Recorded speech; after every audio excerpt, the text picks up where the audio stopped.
الحمد لله وكفى وسلام على عباده الذين اصطفى أما بعد فأعوذ بالله من الشيطان الرجيم بسم الله الرحمن الرحيم وإذ قال عيسى ابن مريم يا بني إسرائيل إني رسول الله إليكم مصدقا لما بين يدي من التوراة ومبشرا برسول يأتي من بعد اسمه أحمد سبحان ربك رب العزة عما يصفون وسلام على المرسلين والحمد لله رب العالمين اللهم صل على سيدنا ومولانا محمد وعلى آل سيدنا ومولانا محمد وبارك وسلم اللهم صل على سيدنا ومولانا محمد وعلى آل سيدنا ومولانا محمد وبارك وسلم اللهم صل على سيدنا ومولانا محمد وعلى آل سيدنا ومولانا محمد وبارك وسلم۔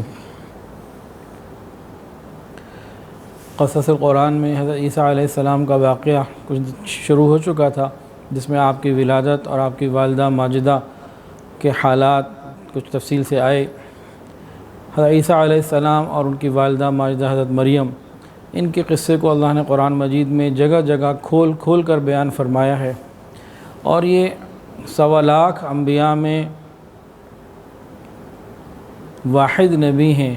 قرآن مجید میں جن 26 انبیاء کا بھی ذکر نام کے ساتھ آیا، تو پورے زمرہ انبیاء میں یہ واحد نبی ہیں کہ جن کی ولادت کا تذکرہ اتنی تفصیل کے ساتھ، ان کی والدہ کی ولادت کا تذکرہ، ان کی نانی کا تذکرہ، ان کے نانا کا تذکرہ، ان کے اور رشتہ داروں کا اور متعلقین کا تذکرہ اتنی تفصیل کے ساتھ سورہ آل عمران میں اکٹھے تقریباً 3 رکوع میں یہ تفصیلات موجود ہیں، اور بھی مقامات پر ہیں۔ تو یہ صرف حضرت عیسیٰ علیہ السلام کی شان ہے، یہ خصوصیت کہ اتنی تفصیل کے ساتھ اتنے حالات کو قرآن میں بیان کیا گیا۔ حیرت ہوتی ہے، حضور پاک صلی اللہ علیہ وسلم تو افضل الانبیاء ہیں، تو نبی علیہ السلام کی پیدائش کے حالات قرآن میں نہیں، حضرت عیسیٰ علیہ السلام کے ہیں، تو عجیب ان کی شان ہے۔ دیکھیں، حضرت عیسیٰ علیہ السلام نے دوبارہ آنا ہے، ابھی آسمانوں میں ہیں، پھر اللہ کے حکم سے دوبارہ جب وقت آئے گا آئیں گے۔ تو اللہ رب العزت نے یہ چاہا کہ عیسیٰ علیہ السلام کے حالات جنہوں نے دوبارہ آنا ہے اتنی تفصیل سے بیان کر دیے جائیں، ان کے بارے میں اتنی ڈیٹیل دے دیں قرآن نے بھی اور حدیث نے بھی، کہ جس وقت وہ آئیں ایمان والوں کو کوئی تردد نہ ہو، ایک لمحے سے پہلے ان کو مان لیں۔ جیسے کوئی بھی قادیانی کھڑا ہو کے کہہ دے، جیسے مرزا غلام احمد قادیانی نے کہا کہ وہ تو جب سولی چڑھا دیے گئے، اس کے بعد وہ تھوڑی سی جان باقی تھی، لوگوں نے ان کا علاج کرایا، خاموشی سے چھپ کے وہ کشمیر آ گئے اور کشمیر میں ان کا انتقال ہو گیا۔ تو اس قسم کی کوئی بھی فضول حرکت، کوئی بھی بات پیدا نہ کر سکے۔ اللہ نے اتنا کھول کے ایک ایک چیز کو بتا دیا کہ جب وہ آئیں تو جس طرح روشن صبح ہوتی ہے نا، چمکدار، اسی طرح ان کو پہچان لیا جائے، بہت تفصیل کے ساتھ۔ بہرحال قرآن مجید نے ان کی پیدائش کے حالات کو تو ذکر کیا، لیکن بچپن کے جو حالات ہیں وہ قرآن مجید میں نہیں۔ بچپن کے حالات، بچپن کیسا گزرا، یہ قرآن مجید میں نہیں ہے، لیکن اسرائیلی روایات کے جو مشہور ناقل ہیں حضرت وہب ابن منبہ رحمہ اللہ، ان سے بہت ساری چیزیں موجود ہیں، اور انجیل کے اندر بھی بعض چیزیں موجود ہیں۔ تاہم ایک واقعہ ابھی کس حد تک صحیح ہے اور کس حد تک غلط، یہ اللہ جانتے ہیں، لیکن وہب ابن منبہ رحمۃ اللہ علیہ سے منقول ہے، اور اس کی حقیقت کو اللہ ہی جانتے ہیں کہ کس حد تک یہ صحیح ہے۔ واقعہ یہ ہے کہ جب حضرت عیسیٰ علیہ السلام کی ولادت ہوئی تو اسی رات فارس ایران کے بادشاہ نے خواب دیکھا کہ آسمان پر ایک نیا ستارہ روشن اس نے دیکھا خواب میں، اور بادشاہ نے درباری نجومیوں کو بلایا، ہاں بھئی تعبیر بتاؤ۔ تو انہوں نے کہا لگتا ہے کہ ملک شام میں کوئی عظیم ہستی پیدا ہوئی ہے، یہ اس کے بارے میں یہ معلوم ہوتا ہے۔ تو بادشاہ نے فوری طور پر اس کو محسوس کیا اور اپنا ایک وفد تیار کیا، ساتھیوں کو بلایا کہ بھئی دیکھو یہ اچھی قیمتی خوشبوئیں لے جاؤ، اور جاؤ دیکھو وہ بچہ کہاں ہے اور یہ اس کو دے کر آؤ۔ یہ ایران سے وفد نکلا اور یہ بیت المقدس پہنچا۔ جب بیت المقدس پہنچا تو وہاں کا جو یہودیوں سے حالات لیے، اور یہودیوں نے اپنے بادشاہ سے، بادشاہ کا نام تھا ہیرودیس، جو بعد میں اس بادشاہ نے حضرت یحییٰ علیہ السلام کو بھی قتل کروایا تھا، شہید کروایا تھا، اور یہ حضرت عیسیٰ علیہ السلام کا بھی دشمن بنا، اور اس نے پورا کردار ادا کیا حضرت عیسیٰ علیہ السلام کی دشمنی میں۔ اس بادشاہ کو جب خبر ملی کہ ایران میں ایک بادشاہ نے یہ خواب دیکھا ہے اور اس طرح ایک وفد بھیجا ہے، وہ بڑا پریشان بھی ہوا، تاہم اس نے وفد کو اجازت دے دی کہ ٹھیک ہے بھئی آپ بچے کو تلاش کریں اور جو آپ نے کرنا ہے وہ کریں۔ اب وفد تلاش کرتے کرتے بیت المقدس میں بیت الحم آیا، حضرت عیسیٰ علیہ السلام اس سے ملاقات ہوئی، اور وفد نے یہ بھی بتایا تھا کہ وہ بچہ آنے والے وقت میں روحانیت کا بادشاہ ہوگا۔ اب جب انہوں نے اس کو حضرت عیسیٰ علیہ السلام کو تلاش کر لیا تو ان پارسیوں نے اپنے عقیدے کے مطابق ان کو تعظیمی جو ہے سجدہ بھی کیا، اور وہ خوشبوئیں ان پہ نشاور بھی کی، اور اس کے بعد وہاں سے چند دن وہاں پہ رہے۔ تو انہوں نے جب واپسی کا ارادہ کیا تو اسی وفد میں سے کسی نے خواب دیکھا کہ یہودیوں کا جو بادشاہ ہے ہیرودیس، یہ اس بچے کا دشمن ہوگا، تو انہوں نے سوچا کہ ہمیں واپسی پہ بادشاہ سے نہیں ملنا چاہیے، یہاں سے ڈائریکٹ اپنے ملک واپس چلے جانا چاہیے۔ تو یہ فارس کا جو ایران کا وفد تھا یہ واپس چلا گیا، اور حضرت مریم جو ہیں کچھ عرصے وہاں رہیں، اس کے بعد حضرت عیسیٰ علیہ السلام کو لے کے مصر چلے گئیں، اپنے رشتہ داروں کے ہاں وہاں رہیں، وہاں سے ناصرہ چلی گئیں، اور جب عیسیٰ علیہ السلام کی عمر 13 سال کی ہوئی تو ان کو لے کر دوبارہ بیت المقدس آئیں۔ اب یہ روایات ہیں، اس کی حقیقت کتنی ہے یہ اللہ جانتے ہیں، اس کے بارے میں کچھ بھی کہا نہیں جا سکتا۔ تاریخ ابن کثیر میں بھی ہے جلد 2 میں، وہاب ابن منبہ سے روایت۔ تاہم اتنی بات، یہاں اس طرح کی اور بہت ساری روایات حضرت عیسیٰ علیہ السلام کی بچپن کی اسرائیلی روایات موجود ہیں، ان کی حقیقت کا تو علم نہیں، لیکن ان باتوں سے، ان چیزوں سے ایک خلاصہ یہ نکلتا ہے کہ سیدنا عیسیٰ علیہ السلام کا جیسے ماں کی گود میں بولنا عجیب و غریب معاملہ تھا، اسی طرح ان کے بچپن میں بھی بہت ساری چیزیں ایسی ہوئیں جو عام بچوں سے مختلف ہوا کرتی تھیں، یہ محسوس ہوتا ہے۔ بخاری شریف میں ہے، نبی علیہ السلام نے فرمایا کہ شب معراج میں میری عیسیٰ علیہ السلام سے ملاقات ہوئی تو حضرت عیسیٰ علیہ السلام کو میں نے درمیانے قدمے اور سرخ و سفید ان کو پایا، اور بعض روایات میں ہے کہ ان کا رنگ کھلتا ہوا گندمی ہوگا۔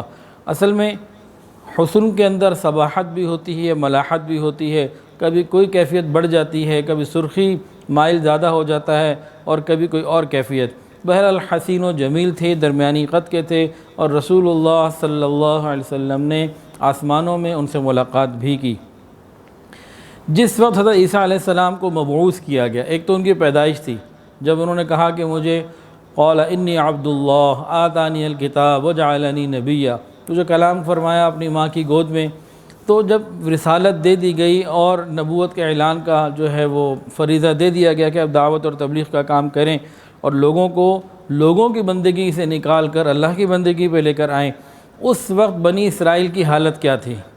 یہ ایک اہم چیز ہوا کرتی ہے کہ کن حالات میں انسان محنت کر رہا ہے، وہ حالات کیا ہیں، اس کو غور سے سمجھنا یہ بڑا ضروری ہوتا ہے۔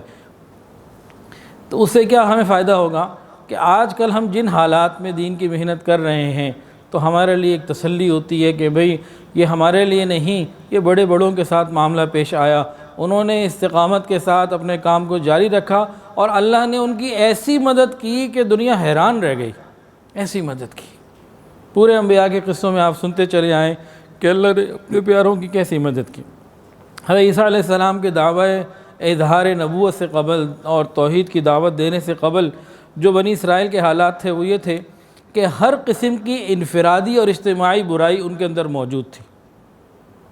عقائد کے اعتبار سے بھی برائیاں موجود تھیں اور اعمال کے اعتبار سے بھی جو برائیاں موجود تھیں۔ بہت ساری شرک والی چیزوں کو انہوں نے اپنی عبادت کا، مذہب کا جزو بنا لیا تھا، حالانکہ عین شرک۔ اس کے علاوہ تکبر، جھوٹ، حسد، کینہ، ان چیزوں کو انہوں نے اخلاقی کریمانہ کا درجہ دے دیا تھا، اور مال پیسے کے لیے، درہم و دینار کے لیے حلال کو حرام قرار دینا، حرام کو حلال قرار دینا، اور تورات کو تبدیل کر دینا، یہ ان کے دائیں ہاتھ کا کام تھا، یہ ان کی روز کی بات تھی کہ بس کہیں سے پیسہ آئے، کوئی عہدہ ملے، چیز ملے۔ تو ہر برائی ان کے اندر اجتماعی طور پر بھی موجود تھی اور انفرادی طور پر بھی موجود تھی، حتیٰ کہ خود انجیل کے اندر یہ بات لکھی ہے تورات میں، حتیٰ کہ یہود کے اعتقادی اور ملی زندگی کا مختصر اور مکمل نقشہ حضرت شایع علیہ السلام کی زبانی تورات میں اس طرح لکھا ہے۔ تورات کے بقول خداوند فرماتا ہے کہ یہ امت یعنی بنی اسرائیل زبان سے تو میری عزت کرتی ہے مگر ان کا دل میرے سے دور ہے، اور یہ بے فائدہ میری عبادت کرتے ہیں کیونکہ میرے حکموں کو پیچھے ڈال کر آدمیوں کے حکموں کو پورا کرتے ہیں۔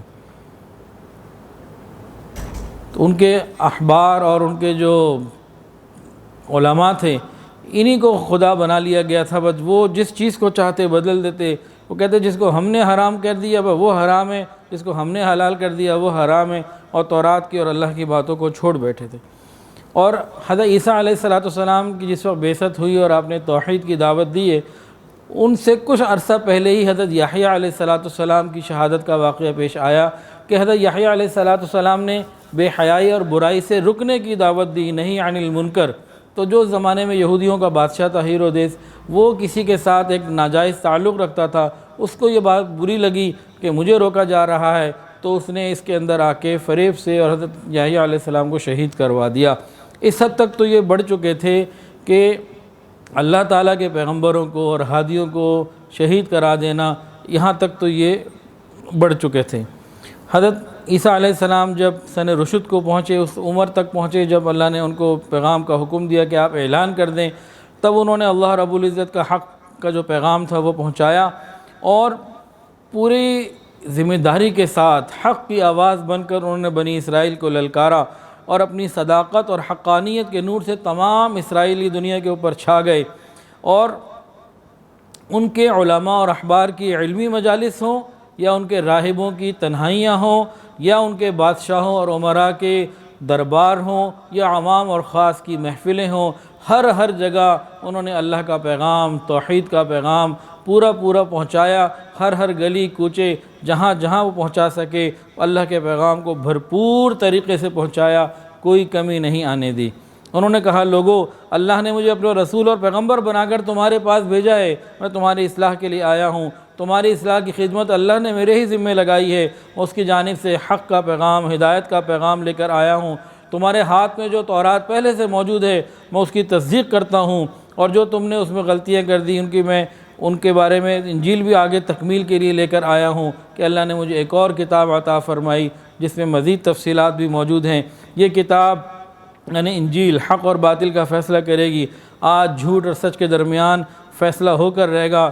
سنو، سمجھو اور میری اطاعت کے لیے خدا کے آگے جھک جاؤ کہ یہی دنیا اور آخرت کی بھلائیاں ہیں۔ تو یہ ان کی ساری بات کا ایک مفہوم لکھا گیا۔ حضرت عیسیٰ علیہ السلام کے بارے میں قرآن مجید میں جگہ تفصیلات موجود۔ وَلَقَدْ آتَيْنَا مُوسَى الْكِتَابَ وَقَفَّيْنَا مِن بَعْدِهِ بِالرُّسُلِ وَآتَيْنَا عِيسَى ابْنَ مَرْيَمَ الْبَيِّنَاتِ وَأَيَّدْنَاهُ بِرُوحِ الْقُدُسِ۔ بے شک ہم نے موسیٰ علیہ السلام کو تورات عطا کی، اور اس کے بعد ہم تم میں پیغمبر بھیجتے ہی رہے، اور ہم نے عیسیٰ ابن مریم کو واضح معجزے دے کر بھیجا، اور ہم نے اس کو روح پاک جبرائیل کے ذریعے قوت اور تائید عطا کی کہ جب تمہارے پاس خدا کا پیغمبر ایسے احکام لے کر آیا جن پر عمل کرنے کو تمہارا دل نہیں چاہتا تھا، اے اسرائیل کے لوگوں، بنی اسرائیلیوں، کیا تم نے غرور نہیں کیا؟ غرور کو اپنا شیوا نہیں بنا لیا؟ بس پیغمبروں کی ایک جماعت کو جھٹلاتے ہو تو ایک جماعت کو قتل کر دیتے ہو، اور کہتے ہو کہ ہمارے دل قبول حق کے لیے ہیں، لیکن ان کے کفر نے خدا نے ان کو ملعون کر دیا۔ بہت تھوڑے ہیں جو اس میں کلمہ پڑھنے والے ایمان والے ہیں۔ اللہ اکبر کبیرہ۔ حضرت عیسیٰ علیہ السلام نے فرمایا وَمُصَدِّقًا لِمَا بَيْنَ يَدَيَّ مِنَ التَّوْرَاتِ، اور میں تصدیق کرنے والا ہوں تورات کی جو میرے سامنے ہے، اور میں اس لیے آیا ہوں کہ تاکہ تمہارے لیے بعض وہ چیزیں حلال کروں جو تمہاری ہی غلطیوں کی وجہ سے تم پر حرام کر دی گئی تھیں، اور میں تمہارے پاس تمہارے پروردگار کی نشانیاں لے کر آیا ہوں، بس اللہ کا خوف کرو اور میری بات کو مانو۔ بلا شبہ اللہ تعالیٰ میرا اور تمہارا پروردگار ہے، اسی کی عبادت کرو، یہی سیدھی راہ ہے۔ جب عیسیٰ علیہ السلام نے محسوس کیا کہ یہ نہیں مان رہے، فَلَمَّا أَحَسَّ عِيسَىٰ مِنْهُمُ الْكُفْرَ قَالَ مَنْ أَنصَارِي إِلَى اللَّهِ قَالَ الْحَوَارِيُّونَ نَحْنُ أَنصَارُ اللَّهِ۔ جب ایک ایسا موقع آ گیا کہ عیسیٰ علیہ السلام کو محسوس ہو گیا کہ ان لوگوں نے بات کو نہیں ماننا، تب انہوں نے کہا کون ہے میری مدد کرنے والا؟ تو حواریین آگے بڑھے، کہنے لگے ہم انصار اللہ ہیں، ہم اللہ کے دین کے مددگار ہیں۔ حضرت عیسیٰ علیہ السلام کے وہ شاگرد تھے۔ وَإِذْ قَالَ عِيسَى ابْنُ مَرْيَمَ يَا بَنِي إِسْرَائِيلَ إِنِّي رَسُولُ اللَّهِ إِلَيْكُمْ مُصَدِّقًا لِمَا بَيْنَ يَدَيَّ مِنَ التَّوْرَاةِ وَمُبَشِّرًا بِرَسُولٍ يَأْتِي مِن بَعْدِي اسْمُهُ أَحْمَدُ۔ اور وہ وقت یاد کرو جب عیسیٰ ابن مریم نے کہا اے بنی اسرائیل میں بلا شبہ تمہاری جانب اللہ کا بھیجا ہوا پیغمبر ہوں، تصدیق کرنے والا ہوں تورات کی اور جو میرے سامنے ہے، اور بشارت سنانے والا ہوں ایک پیغمبر کی جو میرے بعد آئیں گے، اور ان کا نام احمد صلی اللہ علیہ وسلم ہوگا۔ اللہ رب العزت نے انبیاء کو بھیجا۔ انبیاء جتنے بھی آپ نے واقعات سنے قصص القرآن کے، ان تمام انبیاء نے جو اصل ان کا دعوت کا انداز تھا نا، وہ دلائل، براہین کے ذریعے، دلائل کے ذریعے حجت دوسروں کے اوپر قائم کر دینا اور انہیں پورے طریقے سے بات کو سمجھا دینا کہ یہ حق ہے اور یہ باطل ہے، اور گفتگو کے ذریعے، بات چیت کے ذریعے، حکمت اور بصیرت کے ذریعے پوری بات ان کو سمجھا دینا کہ جو سمجھنا چاہتا ہو اس کو سمجھ میں آ جاتی ہے۔ اور اکثر ایسے تھے جو بات سمجھ لیتے تھے لیکن اپنی ذاتی حسد، بغض، عناد اور اپنے کہ جی میرا مال نہ چلا جائے، میرا عہدہ نہ چلا جائے، اپنی انانیت کے اندر رہ جایا کرتے تھے، ورنہ انبیاء نے تو بھرپور طریقے سے بڑے دلائل کے ساتھ باتوں کو بیان فرمایا۔ لیکن دلائل کے ساتھ ساتھ نا اللہ رب العزت نے انبیاء کی معجزات سے بھی مدد کی، کسی کو کوئی معجزہ عطا فرمائے، کسی کو کوئی معجزہ عطا فرمائے۔ اصل میں انسانوں کے اندر بھی طبیعتیں مختلف ہوتی ہیں۔ وہ لوگ جو علم رکھتے ہیں، صحیح ذہنی سوچ رکھتے ہیں اور فہم صحیح جن کا ہوتا ہے، وہ لوگ تو دلائل سے مطمئن ہو کے ایمان کو قبول کر لیتے ہیں۔ اس کے علاوہ کچھ لوگ ایسے ہوتے ہیں، موٹی عقل والے ہوتے ہیں زیادہ، تو وہ دلائل کو زیادہ نہیں سمجھ پاتے۔ بعض مرتبہ وہی چاہتے ہیں کہ بھئی جو بندہ خدا کی دعوت دے رہا ہے، توحید کی دعوت دے رہا ہے، اپنے آپ کو نبی کہہ رہا ہے، کچھ ایسے کام بھی وہ کر کے دکھائے، تو وہ پھر معجزات سے قائل ہو جاتے ہیں۔ تو انبیاء کی اصل جو بات ہے نا، وہ تو دلائل کے ذریعے حق اور باطل کو واضح کر دینا اور سمجھانا ہے۔ لیکن ساتھ ہی ساتھ یہ جو معجزات ہوا کرتے ہیں، یہ ان کے دلائل کی تائید بن جایا کرتے ہیں۔ جو لوگ ذہنی سطح صحیح رکھتے ہیں وہ مطمئن تو دلائل سے ہوتے ہیں، لیکن مزید ان کا دل اطمینان معجزات سے ہو جاتا ہے۔ جو موٹی عقل والے ہوتے ہیں وہ معجزات کو دیکھ کر مرعوب ہو جاتے ہیں اور پھر وہ دلائل کو بھی قبول کر لیتے ہیں۔ تو یہ دو طریقوں سے انبیاء کا سلسلہ رہا، اور جب بھی انبیاء نے معجزہ دکھایا جو بھی تھا، یہ فقط اللہ کی طرف سے ہوتا تھا۔ یہ معجزہ کسی نبی کی ذاتی حیثیت سے نہیں، یہ اللہ ہی کی طرف سے ہوا کرتا تھا کہ دنیا دیکھ کر حیران ہو جاتی تھی کہ یہ بھی ہماری طرح انسان ہے، لیکن جو انہوں نے کچھ کر کے دکھا دیا، اس کا مطلب یہ ہے کہ جو یہ کہہ رہے ہیں کہ میں خدا کا بھیجا ہوا ہوں، تو ان کے ساتھ خدا کی مدد بھی پوری موجود ہے۔ قرآن مجید میں آتا ہے وَمَا رَمَيْتَ إِذْ رَمَيْتَ وَلَكِنَّ اللَّهَ رَمَى۔ اے پیغمبر، بدر کے دن جب آپ نے دشمنوں پہ مٹھی بھر کے پھینکی تھی تو وہ آپ نے تو نہیں پھینکی تھی، وہ تو ہم نے پھینکی تھی۔ اب پھینکی تو اللہ کے نبی نے ہے۔ بدر میں آپ کے ہاتھ میں مٹی لی مٹھی اور یوں پھینکی، ہر ایک کے جا کے لگ گئی۔ اللہ فرماتے میں نے پھینکی تھی۔ تو یہ جو معجزات ہوا کرتے ہیں یہ اللہ ہی کی طرف سے ہوا کرتے ہیں۔ تو معجزات کے ذریعے انبیاء کی تائید کا ہونا یہ ایک طویل سلسلہ ہمیشہ رہا۔ نبی علیہ السلام کو بھی بہت سے معجزات عطا فرمائے گئے۔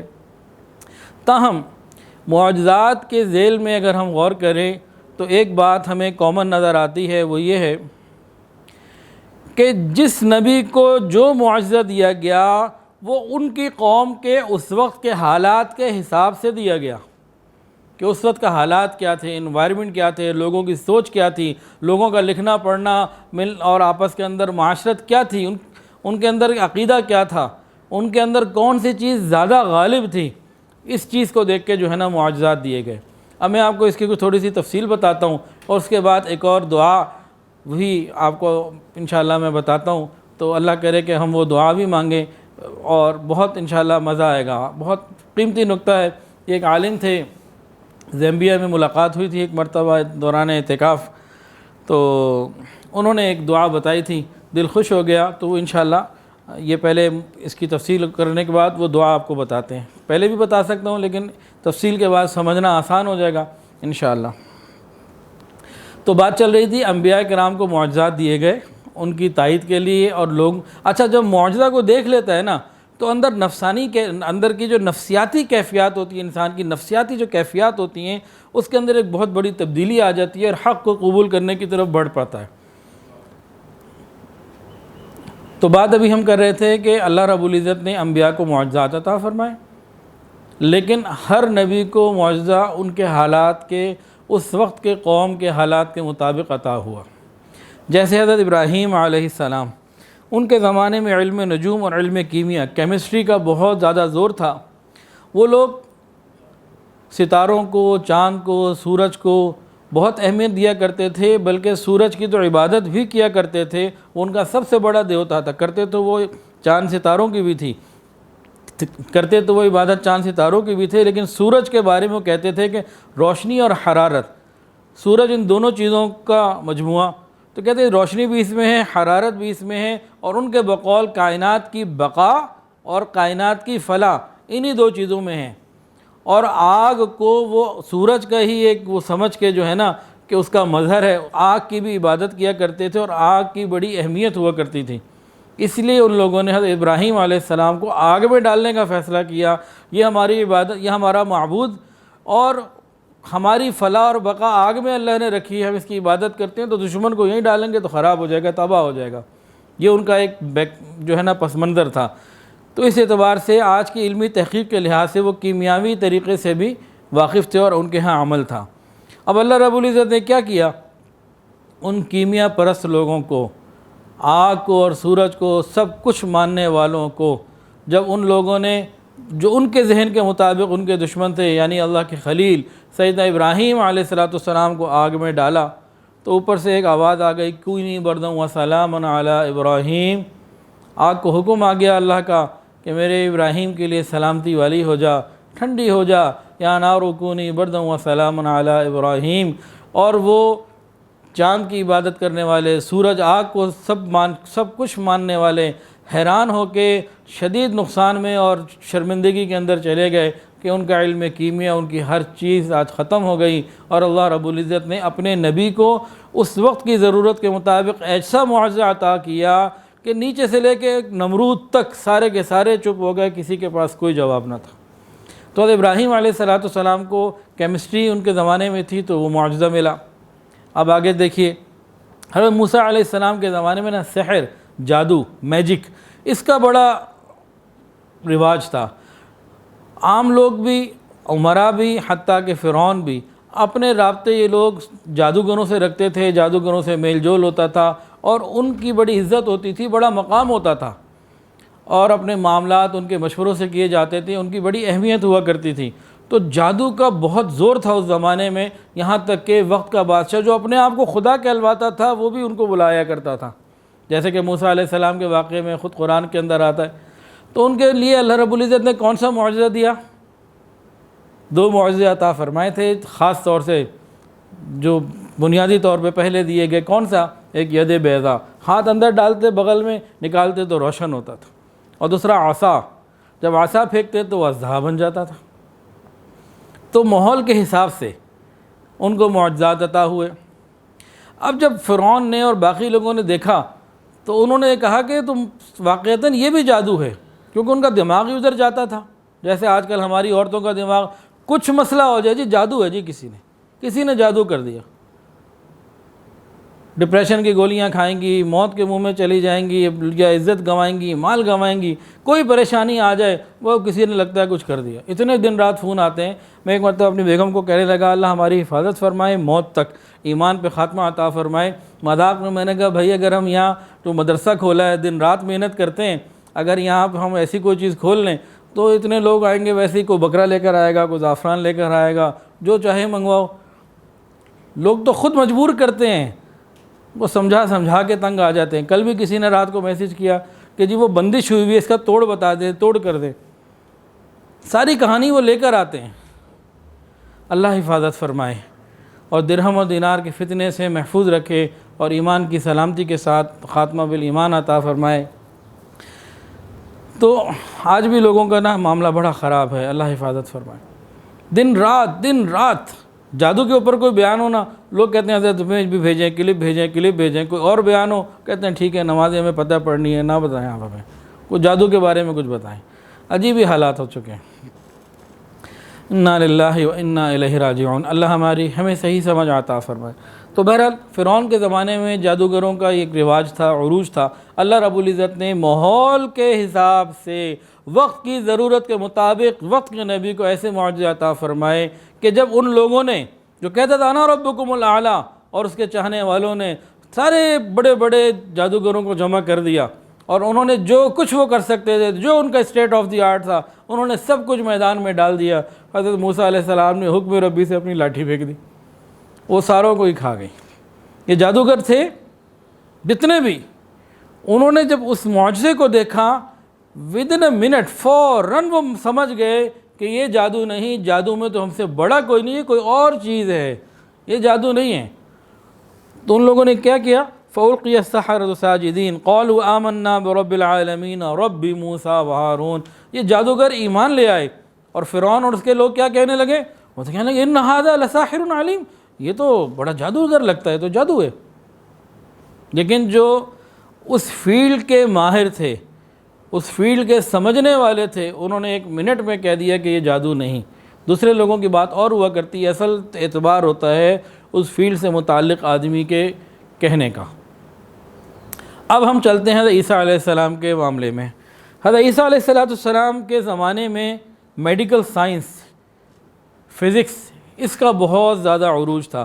یونان کے طبیب اور یونان کے فلاسفر، ان کے طب اور حکمت بہت زیادہ بڑھ چکی تھی، اور یہ لوگ خدا کی توحید اور دین حق سے تو بہت دور تھے، عوام بھی اور خواص بھی، لیکن یہ اپنے فلسفے کو لے کر، اپنے علم و دانش کو لے کر، مادے اور روح اور ان چیزوں کے اوپر بڑی بحث کیا کرتے تھے، اور ان کے طبیب ایسے ہوتے تھے کہ ایسے ایسے مریض جن کے بارے میں یقین ہوتا تھا کہ اب یہ شاید کبھی صحت مند نہ ہو، ان کا وہ علاج کر دیا کرتے تھے۔ اور طب کا، میڈیکل سائنس کا اور فزکس کا بہت بڑا عروج تھا اس قوم کے اندر۔ اب ایسا عیسیٰ علیہ السلام کو اللہ نے بھیجا، آپ کو جو معجزے ملے وہ کیسے ملے؟ حضرت ابراہیم علیہ السلام کو کیمسٹری کے حساب سے ملا، حضرت موسیٰ علیہ السلام کو میجک، سحر، جادو کے حساب سے ملا، اور حضرت عیسیٰ علیہ السلام کو جو معجزات ملے وہ آج آپ کی ضرورت میڈیکل سائنس اور فزکس کے حساب سے ملے۔ وہ کون سے معجزات تھے؟ ایک تو یہ ہے کہ وہ مردے کو زندہ کر دیا کرتے تھے، قم بإذن اللہ کہتے، اللہ کے حکم سے مردہ کھڑا ہو جاتا۔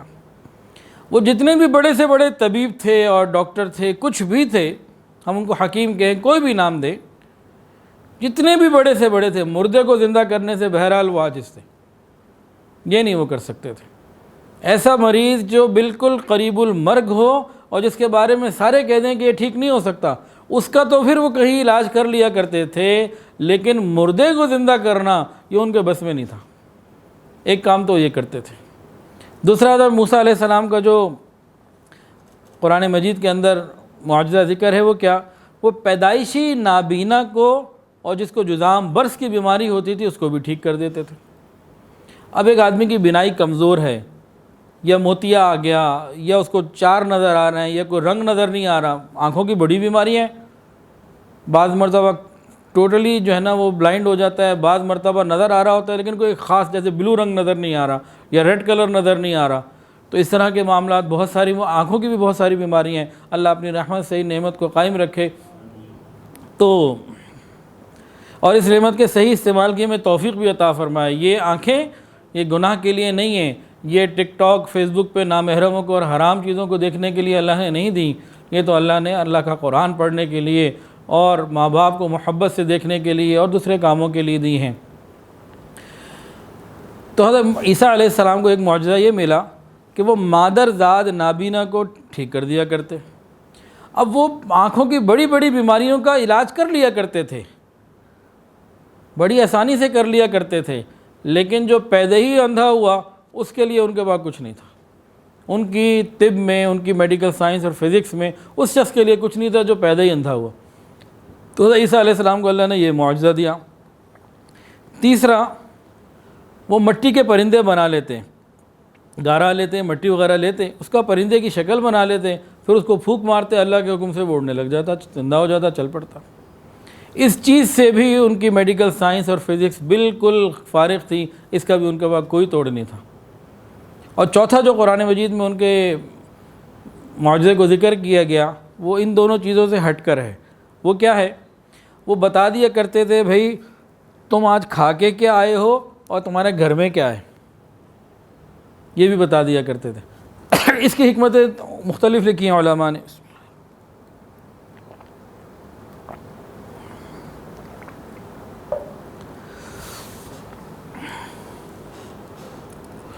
اس کی 2 حکمتیں میں آپ کو بیان کرتا ہوں جو پڑھی ہیں آج کتابوں میں۔ آج بھی کوئی 4-5 گھنٹے پڑھ کے جو ہے نا یہ بات کرنے کے لیے بیٹھا ہوں، اللہ تعالیٰ اور دعائیں مانگ کے بیٹھا ہوں اللہ صحیح طریقے سے بات کرنے کی توفیق عطا فرمائے۔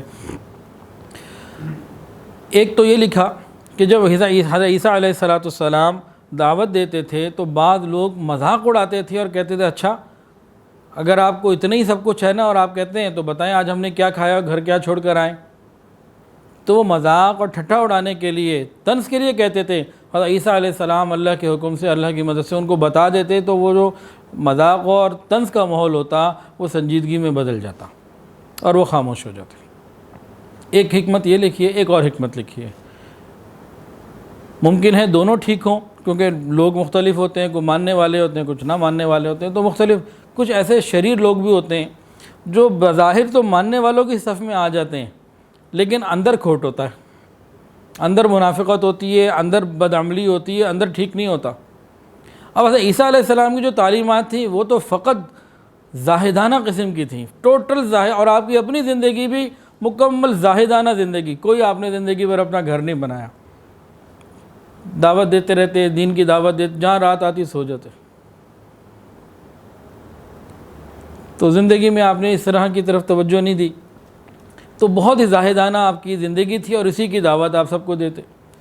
تو بعض لوگ جو اندر سے کھوٹے ہوتے تھے نا تو کہتے جی ہم نے بھی کچھ نہیں کھایا، ہم نے بھی کچھ نہیں کیا، ہمارے پاس بھی کچھ نہیں، ہم بھی جناب بڑے پہنچے ہوئے سرکار ہیں، تو بتاتے جناب آپ یہ کھا کے آئے اور یہ کچھ موجود ہے۔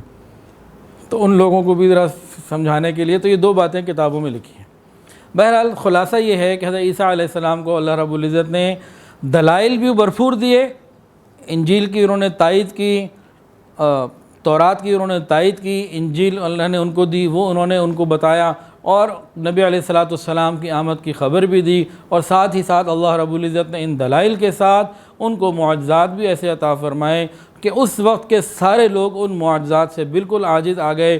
جنہوں نے قبول کرنا تھا، حق کے اندر قبولیت حق کی کیفیت موجود تھی، انہوں نے قبول کر لیا، لیکن اکثر بنی اسرائیل جو تھے انہوں نے قبول نہ کیا، ان کے اندر حسد آ گیا، ان کے اندر بغض آ گیا، اور عیسیٰ علیہ السلام کی بڑھتی ہوئی روحانیت اور بڑھتی ہوئی مقبولیت کو دیکھ کر وہ حسد کرنے لگے، اتنا حسد کرنے لگے کہ انہوں نے ان کے قتل کے منصوبے تک بنا لیے، اور ایک ایسا بادشاہ جس کو وہ خدا کا عذاب سمجھتے تھے، برا سمجھتے تھے، اس کے پاس ہی چلے گئے کہ بھئی ہماری ان سے مدد کرو، یہ تو ایک بددین آدمی آ گیا اور ہمیں دین سے دور کر رہا ہے، یہ ہمیں بھی دین سے دور کر رہا ہے، یہ قوم کو جمع کرے گا، تمہاری بھی حکومت چھین لے گا، ہمیں بھی ختم کرے گا، یہ تو بنی اسرائیل کا بادشاہ بننا چاہتا ہے۔ اس قسم کے معاملات شروع کر دیے، جیسا کہ آج کل ہم دیکھتے ہیں سوشل میڈیا پہ، اور بہت سارے لوگ علماء کے اوپر باتیں کرتے ہیں الٹی سیدھی، اس قسم کا معاملہ یہ ان کے جو پیشرو ہیں وہیں سے چلا آ رہا ہے۔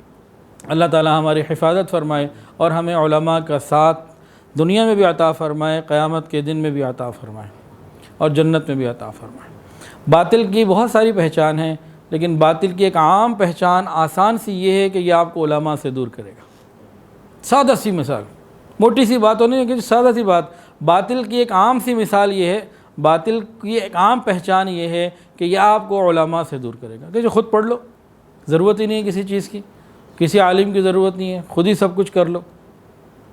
چند دن پہلے بھی ایک مجھے میسیج آیا کہ جی میں کسی یونیورسٹی میں ہوں، تو میں نے وہاں بیان کرنے ہیں، تو 4تھے سال کی میں اسٹوڈنٹ ہوں، تو مجھے بتائیے کہ میں 8-10 منٹ کا بیان کر دیا کروں کتابوں کو دیکھ کر۔ تو میں نے پوچھا اب یہ بتائیں آپ 4تھے سال کے اسٹوڈنٹ ہیں تو آپ کو یہ خیال کیوں نہ آیا، آپ میڈیکل کے لیے آپ نے داخلہ لیا، لاکھوں روپے کی فیس دی ہوگی اور اتنی مہنگی کتابیں لی ہوں گی، دن رات پڑھنا ہوتا ہوگا، تو یہاں داخلہ لینے سے پہلے آپ خود ہی اردو میں کتابیں لے کے علاج کر لیا کرتی۔ کتاب لی، کسی ڈاکٹر سے پوچھا بھئی اس بیماری میں یہ میں نے آپ کو بتایا یہ ٹھیک ہے دے دوں، تو یہ تو نہیں ہوگا، پہلے آپ نے 5 سال پڑھنا ہے، اس کے بعد پھر 1 سال آپ نے پریکٹس کرنی ہے، پھر جا کے کہیں کلینک کرنے کی اجازت ملے گی، پیشنٹ کو دیکھنے کی اجازت ملے گی۔ ایک وکیل ہے، پہلے اس نے پڑھنا ہے، پھر پریکٹس کرنی ہے، پھر اس نے جناب عدالت میں آنا ہے، ڈائریکٹ تو نہیں جا سکتا، LLB کر کے بھی وہ نہیں آ سکتا، پریکٹس بھی کہیں کرنی ہے، کہیں اس نے ماتحت بھی رہنا ہے، کسی کی سرپرستی میں کام بھی کرنا ہے، پھر جا کے آگے بڑھے گا۔ کوئی انجینئر ہے تو ہر کام پڑھنے کے بعد اور ماہر لوگوں سے پڑھنے کے بعد جو اس فیلڈ کے ماہر ہوں، پھر آپ نے کام کرنا ہے۔ تو خیا قرآن اور حدیث اور دین ہی ایسا رہ گیا کہ ان کے ماہرین سے رابطہ کیے بغیر، اس ماحول اور اس جگہ پہ جائے بغیر جہاں اس کے ماہر موجود ہیں، جہاں اس کی صحیح تعلیم دی جاتی ہے، آپ خود ہی اپنی مرضی سے چیزیں دیکھ کے جواب دینے لگیں اور دین کی دعوت دینے لگیں، تو قرآن اور حدیث اور دین کو ہی ہم نے اتنا لاوارث کیوں سمجھا ہوا ہے؟ تو یہ بات بھی سمجھنے کی ضرورت ہے۔ باطل کی ایک عام اور سادہ سی پہچان یہ ہے کہ یہ آپ کو علماء سے دور کرے گا، یعنی ضرورت نہیں ہے ان کے پاس جانے کی، جو علماء سے آپ کو دور کرے آپ سمجھ لیں کہ یہ باطل ہے۔ نبی کریم صلی اللہ علیہ وسلم نے ارشاد فرمایا کہ علماء جو ہیں تو انبیاء کے وارث ہیں، جو نبی کے وارث سے دور کریں یہ حق کیسے ہو سکتا ہے؟ اللہ ہمیں ان باتوں کی سمجھ عطا فرمائے۔ بہرحال حضرت عیسیٰ علیہ السلام کو یہ معجزات عطا فرمائے گئے اور ان کی قوم انہی کے دشمن ہو گئی اور ان کے خلاف سازشیں کرنے لگی۔ اچھا، ایک دعا جو بھی دین کا کام کرنے والے لوگ ہیں، بڑی قیمتی دعا ہے، بہت اچھی، ایک اللہ والے تھے، انہوں نے بتائی تھی۔ انہوں نے کہا کہ اللہ سے مانگا کرو، یا اللہ آج کل کے حالات اور ماحول میں دین کے کام کے لیے جن جن چیزوں کی ضرورت ہے وہ مجھے بھرپور عطا فرما دیجیے۔ آسان سی دعا ہے، یا اللہ موجودہ زمانے میں آج کل کے ماحول میں دین کے کام کے لیے جن جن چیزوں کی، وسائل کی، اسباب کی، جن جن چیزوں کی ضرورت ہے اللہ وہ بوجہ الکمال عطا فرما دیجیے، بھرپور طریقے سے عطا فرما دیجیے۔ یہ دعا انہوں نے بتائی۔ پھر جب انبیاء کے حالات پہ غور کیا تو اس کی تشریح سمجھ میں آئی کہ بھئی اللہ نے ہر نبی کو ان کے حالات کے مطابق معجزے عطا فرمائے، تو پھر ہم بھی اللہ سے یہ مانگے نا، یا اللہ ہمیں بھی آج کل کے حالات کے مطابق دین کے کام کے لیے وہ تمام اسباب، وسائل اور نعمتیں عطا فرما دیجئے جو آج کل کے ماحول میں کام کرنے کے لیے ضروری۔ اب اس جملے کو ایک اور انداز سے بھی ہم سمجھ سکتے ہیں۔ ایک تو مادی اور وسائل کے حساب سے یہ بات آ گئی، حالات کے حساب سے۔ دوسرا اس میں ایک پہلو اور بھی ہے جو روحانی پہلو ہے۔ دین کے کام کے لیے حکمت کی ضرورت ہے، بصیرت کی ضرورت ہے، قبولیت عند اللہ کی ضرورت ہے، قبولیت عند الرسول کی ضرورت ہے، قبولیت عند الناس کی ضرورت ہے۔ تو یہ بھی اسی جملے کے اندر آ گیا۔ اور بھی کسی انداز سے سوچنا چاہیں تو اس جملے کے اندر سارا کچھ ہی آ گیا۔ اگر دین کے کام کے لیے بھئی مدرسے کی ضرورت ہے، زمین کی ضرورت ہے، گاڑی کی ضرورت ہے، کسی بھی چیز کی سارا اس میں آ گیا۔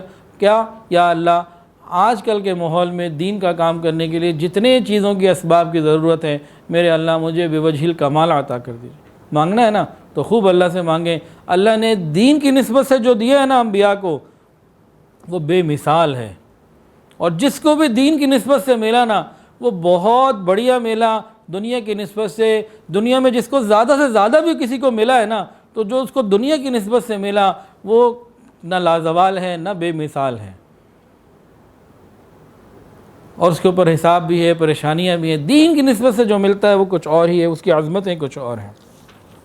تو بہرحال حضرت عیسیٰ علیہ السلام کو یہودیوں نے جھوٹا کہنا شروع کر دیا اور ان کی تکذیب شروع کر دی اور ان کے ساتھ دشمنی شروع کر دی، اور جو ان کا بادشاہ تھا ہیرودیس اس کو بھی انہوں نے کہا، اور وہ خود بھی یہی چاہتا تھا، اور انبیاء کو شہید کرنا تو ان لوگوں کی ایک عادت بن چکی تھی، اور یہ حضرت عیسیٰ علیہ السلام کے بارے میں اسی قسم کے معاملات کیا کرتے تھے۔ اللہ تعالی ہمیں ہماری حفاظت فرمائے۔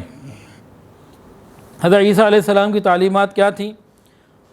اللہ پر ایمان لانا، اس کی توحید کے اوپر یقین رکھنا، تمام انبیاء اور رسول کے اوپر ایمان لانا، ان کی تصدیق کرنا، آخرت کا یقین کرنا، ایمان لانا، اور ملائکہ اللہ کے تعالیٰ کے فرشتوں کے اوپر ایمان لانا، قضاء اور قدر کے جو فیصلے ہیں جو ہو رہا ہے اللہ کی طرف سے ہو رہا ہے ان کو تسلیم کرنا۔ اس کے علاوہ اخلاق حسنہ کو اپنانا، بری چیزوں کو مکمل طور سے چھوڑ دینا، اور دنیا سے مکمل بے رغبتی اور عبادت کے اندر مکمل اپنے آپ کو جوڑ دینا، یہ ان کی تعلیمات کا ایک خلاصہ تھا۔ جبکہ یہودیوں نے ان باتوں کو مسترد کر دیا، قبول نہ کیا، بہت تھوڑی سی جماعت تھی جنہوں نے ان کی بات کو قبول کیا۔ وہ تو یہ کہتے تھے کہ بلا شبہ میں تمہارے پاس حکمت لے کر آیا ہوں، اور اس لیے آیا ہوں تاکہ ان باتوں کو واضح کر دوں جن کے متعلق تم آپس میں جھگڑ رہے ہو، بس اللہ سے ڈرو اور میری اطاعت کرو، بے شک اللہ تعالیٰ ہی میرا اور تمہارا پروردگار ہے، اسی کی عبادت کرو، یہی سیدھی راستہ ہے۔ اور وہ آپس میں گروہ بندی کرنے لگے اور لڑنے لگے اور آپس میں جھگڑا کرنے لگے۔ حضرت عیسیٰ علیہ السلام کہ حواری بھی آپ نے سنا ہوگا، قال الحواریون نحن انصار اللہ یا ایھا الذین آمنوا کونوا انصار اللہ کما قال عیسی ابن مریم للحواریین من انصاری الی اللہ قال الحواریون نحن انصار اللہ فآمنت طائفة من بنی اسرائیل وکفرت طائفة فأیدنا الذین آمنوا علی عدوہم فاصبحوا ظاہرین۔ اے ایمان والو، تم اللہ کے دین کے مددگار ہو جاؤ۔ یہ مجھے اور آپ کو ہر ایک کو اللہ تعالیٰ کا پیغام ہے، اللہ تعالیٰ کی بات ہے، فرمان ہے کہ اے ایمان والو تم اللہ کے دین کے مددگار ہو جاؤ۔ کیسے مددگار ہو جائیں؟ ہم یہ کہیں یا اللہ ہم آپ کے دین کے لیے جان مال وقت سب لگانے کے لیے تیار ہیں، اس کے لیے عملاً کوشش بھی کریں، دل سے بھی اور عمل سے بھی اس کا اقرار کریں۔ یا ایھا الذین آمنوا کونوا انصار اللہ یا ایھا الذین آمنوا کونوا انصار اللہ، اے ایمان والو تم سارے کے سارے دین کے لیے مددگار ہو جاؤ۔ جیسا کہ عیسیٰ ابن مریم علیہ السلام نے جو اپنے حواریوں سے کہا اللہ کے راستے میں کون میرا مددگار ہے، تو حواریوں نے جواب دیا ہم اللہ کی راہ کے مددگار ہیں۔ پس بنی اسرائیل کی ایک جماعت ایمان لے آئی اور ایک گروہ نے کفر اختیار کیا، تو ہم نے مومنوں کی ان کے دشمنوں کے مقابلے میں تائید کی اور مومن ہی غالب رہے۔ حضرت عیسیٰ علیہ السلام پہ جو لوگ ایمان لے آئے ان میں سے اور لوگ جو بہت قریب کے تھے جنہوں نے ان کے دین کا کام بعد میں بھی کیا اور جو دین پر جمے رہے ان کو حواری کہا گیا۔ ایک مرتبہ حضرت عیسیٰ علیہ السلام کے واقعات میں یہ بات بھی ملتی ہے کہ ان حواریین نے عیسیٰ علیہ السلام کے ساتھیوں نے حضرت عیسیٰ علیہ السلام سے کہا تھا کہ آپ ہمارے لیے مائدہ نازل کروا دیجئے۔ اذ قال الحواریون یا عیسیٰ ابن مریم هل يستطيع ربك ان ينزل علينا مائدة من السماء۔ اور دیکھیں جب ایسا ہوا تھا کہ حواریوں نے کہا عیسیٰ ابن مریم کیا تمہارا پروردگار ایسا کر سکتا ہے کہ آسمان سے ہمیں خوان اتار دے، یعنی ہماری غذا کے لیے آسمانی غذا کا غیبی انتظام ہو جائے۔ حضرت عیسیٰ علیہ السلام نے فرمایا خدا سے ڈرو، ایسی فرمائشیں مت کرو اگر تم ایمان رکھتے ہو ان کنتم موقنین۔ انہوں نے کہا مقصود اس سے قدرت الہی کا امتحان نہیں لینا، بلکہ ہم یہ چاہتے ہیں، اس میں دو تین تفسیریں آتی ہیں کہ ہم یہ چاہتے ہیں کہ ہم دین کا کام کرتے رہیں، ہماری روٹی پانی اوپر سے آتی رہے اور ہم آسانی کے ساتھ دین کا کام اور آپ کا پیغام آگے پہنچاتے رہیں۔ حضرت عیسیٰ علیہ السلام نے ان کے کہنے کے اوپر دعا کی اور پھر اللہ رب العزت نے فرمایا کہ یہ میں بھیج تو دوں گا تمہارے لیے، لیکن جو شخص اس کے بعد بھی راہ حق سے انکار کرے گا تو میں ایسا عذاب دوں گا کہ دنیا میں کسی کو بھی عذاب نہیں دیا جائے گا۔ اب یہ مائدہ جو بنی اسرائیل کے لیے حضرت موسیٰ علیہ السلام کے وقت میں نازل ہوا تھا، یہ عیسیٰ علیہ السلام کے لیے نازل ہوا کہ نہیں ہوا، اس کے بارے میں قرآن مجید کے اندر کوئی تفصیلات موجود نہیں۔ اس واقعے کا ضرور ہے کہ حواریوں نے کہا کہ ہمارے لیے مائدہ آ جائے، آسمان سے غذا آ جائے، اور اللہ نے کہا کہ دیکھو اگر یہ میں بھیجوں گا تو پھر اس کے بعد کوئی ناشکری کی نا، کوئی نافرمانی کی تو عذاب بھی بڑا سخت آئے گا۔ اتنی بات کا ذکر ہے۔ تو اس میں بعض مفسرین تو لکھتے ہیں، جیسے مجاہد حسن بصری رحمۃ اللہ علیہ فرماتے ہیں، کہتے ہیں کہ مائدہ کا نزول ہی نہیں ہوا عیسیٰ علیہ السلام کے لیے کہ ان لوگوں نے اتنی سخت بات کے بعد کہ اگر ہم بعد میں ہم ضعیف ہیں، غلطی پہ آ گئی، کوئی کمزوری ہو گئی تو بعد میں پکڑ زیادہ ہو جائے تو بہتر ہے کہ ہمیں وہ نہ ہی ملے۔ تو ایک تو علماء اور مفسرین ادھر گئے۔ دوسرا اس کے علاوہ حضرت عبداللہ ابن عباس رضی اللہ تعالیٰ عنہما اور عمار ابن یاسر سے منقول ہے کہ واقعہ پیش آیا اور مائدہ کا نزول ہوا۔ جمہور کا رجحان ادھر ہی ہے، تاہم اس میں کسی نے کہا صرف ایک دن نازل ہوا، کسی نے کہا 40 دن نازل ہوا، تو مختلف باتیں آئیں۔ بند ہونے کا جو سبب تھا وہ کیا تھا کہ یہ مائدہ فقراء اور مساکین کے لیے، بیماروں کے لیے، مریضوں کے لیے تھا، اور ساتھ یہ بھی حکم تھا جتنا کھانا ہے کھاؤ، اگلے دن کے لیے سٹور نہ کرو۔ کچھ اس کی خصوصیات تھیں، تفصیلات تھیں، تو ان لوگوں نے اس پہ کچھ دن تو عمل کیا، لیکن بعد میں جو امیر لوگ تھے کچھ وہ بھی کھانے لگے، کچھ لوگوں نے اگلے دن کے لیے اس کو جمع بھی کرنا شروع کر دیا۔ جب خلاف ورزیاں ہوئیں تو وہ اترنا بھی بند ہوا، اور خلاف ورزی کرنے والے بندر اور خنزیر بھی بنا دیے گئے، تو یہ ان کو سزا بھی دی گئی۔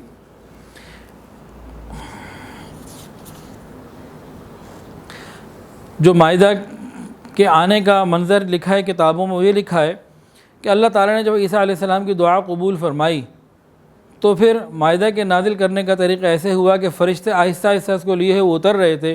ادھر جس وقت مائدہ اتر رہا تھا، عیسیٰ علیہ السلام انتہائی خشوع و خضوع کے ساتھ عبادت میں، دعاؤں میں اللہ تعالیٰ کی طرف لگے ہوئے تھے، اور ہاتھ دعا کے لیے اٹھے ہوئے تھے، اللہ کی طرف متوجہ تھے۔ اتنے میں مائدہ آ پہنچا۔ سب سے پہلے مائدہ آنے کے بعد حضرت عیسیٰ علیہ السلام نے 2 رکعت نفل شکرانے کے ادا کی۔ پھر اس خوان کو، مائدہ کو، دسترخوان کو جب کھولا تو اس میں 3 چیزیں تھیں: تلی ہوئی مچھلیاں، تر و تازہ پھل اور روٹیاں۔ تلی ہوئی فرائیڈ فش، تلی ہوئی مچھلیاں اور پھل، اور اس کے علاوہ تازی روٹیاں موجود تھیں۔ اور خوان کھلتے ہی ایسی نفیس خوشبو نکلی کہ اس کی مہک سب کو بہت پسند آئی۔ حضرت عیسیٰ علیہ السلام نے لوگوں کو حکم دیا کہ وہ کھائیں، مگر لوگوں نے کہا کہ ابتدا آپ کریں۔ آپ نے کہا کہ نہیں، میرے لیے مناسب نہیں، تمہاری طلب پر نازل ہوا، تم ہی اس کو کھاؤ۔ یہ سن کر وہ گھبرا گئے کہ نامعلوم اس کا نتیجہ کیا ہو۔ تو حضرت عیسیٰ علیہ السلام نے جب یہ دیکھا تو ان کو کہا، اچھا جو فقراء اور مساکین اور مریض اور کمزور طبقہ ہے تم میں سے وہ کھا لے اور دوسرے لوگ نہ کھائیں۔ تب پھر ہزاروں لوگوں نے خوب سیر ہو کر کھایا، اور اس کے مقدار میں کوئی کمی نہ ہوئی۔ اس میں مسلمانوں کے لیے عبرت ہے کہ وہ اپنا رزق جو ہے وہ اسباب کے ذریعے سے تلاش کرے اور اسباب کے ذریعے سے مانگیں۔ ایسے نہ کہیں کہ اللہ ہمارے لیے یہ چیزیں نازل کر دے۔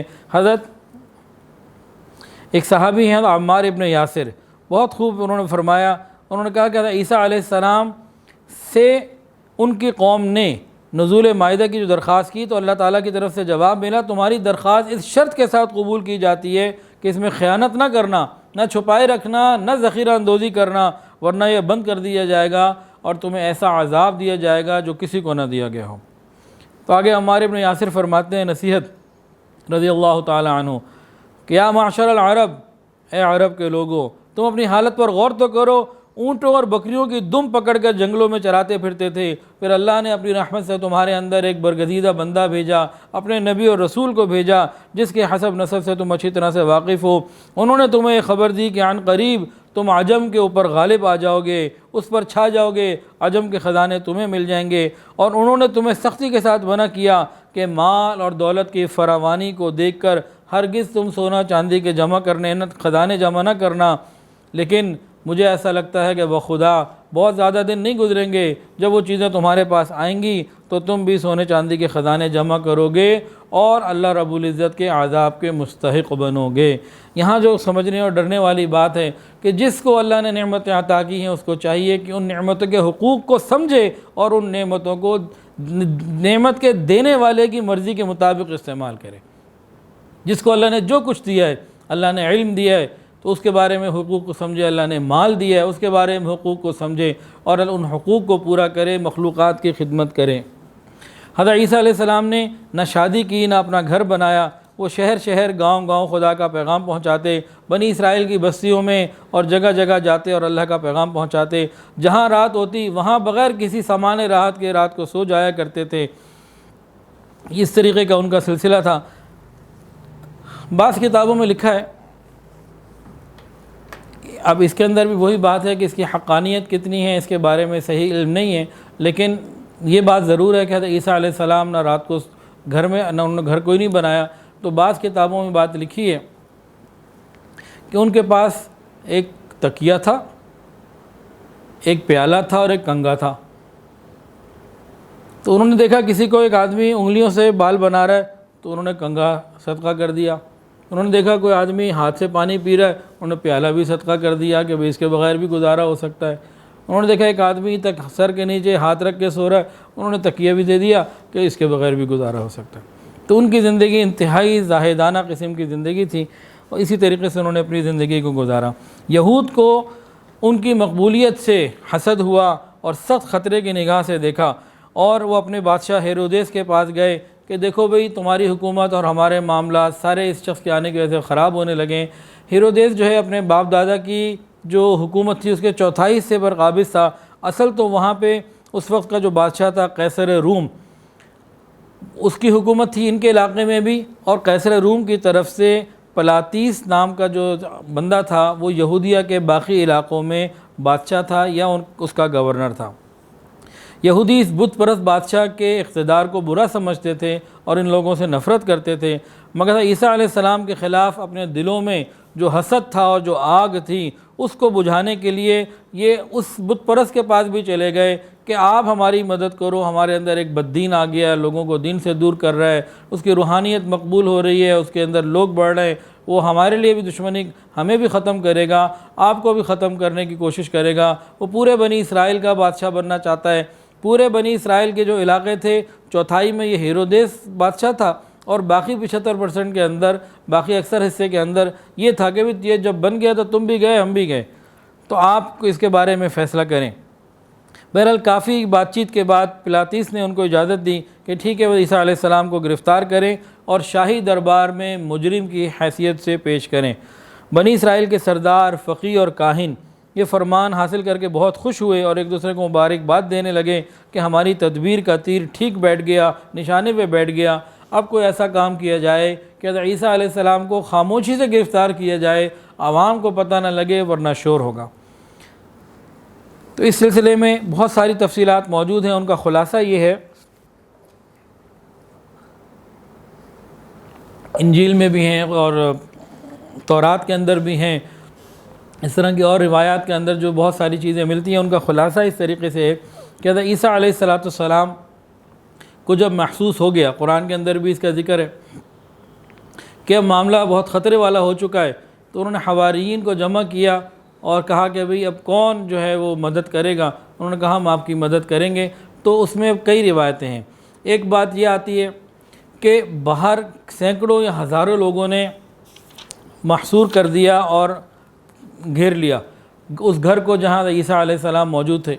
اب حضرت عیسیٰ علیہ السلام کو اللہ نے فرمایا انی متوفیکا و رافعوکا، کہ آپ اپنی طبعی عمر پوری کریں گے اور ہم آپ کو اٹھا لیں گے، یہ آپ کو کچھ کر نہیں سکتے.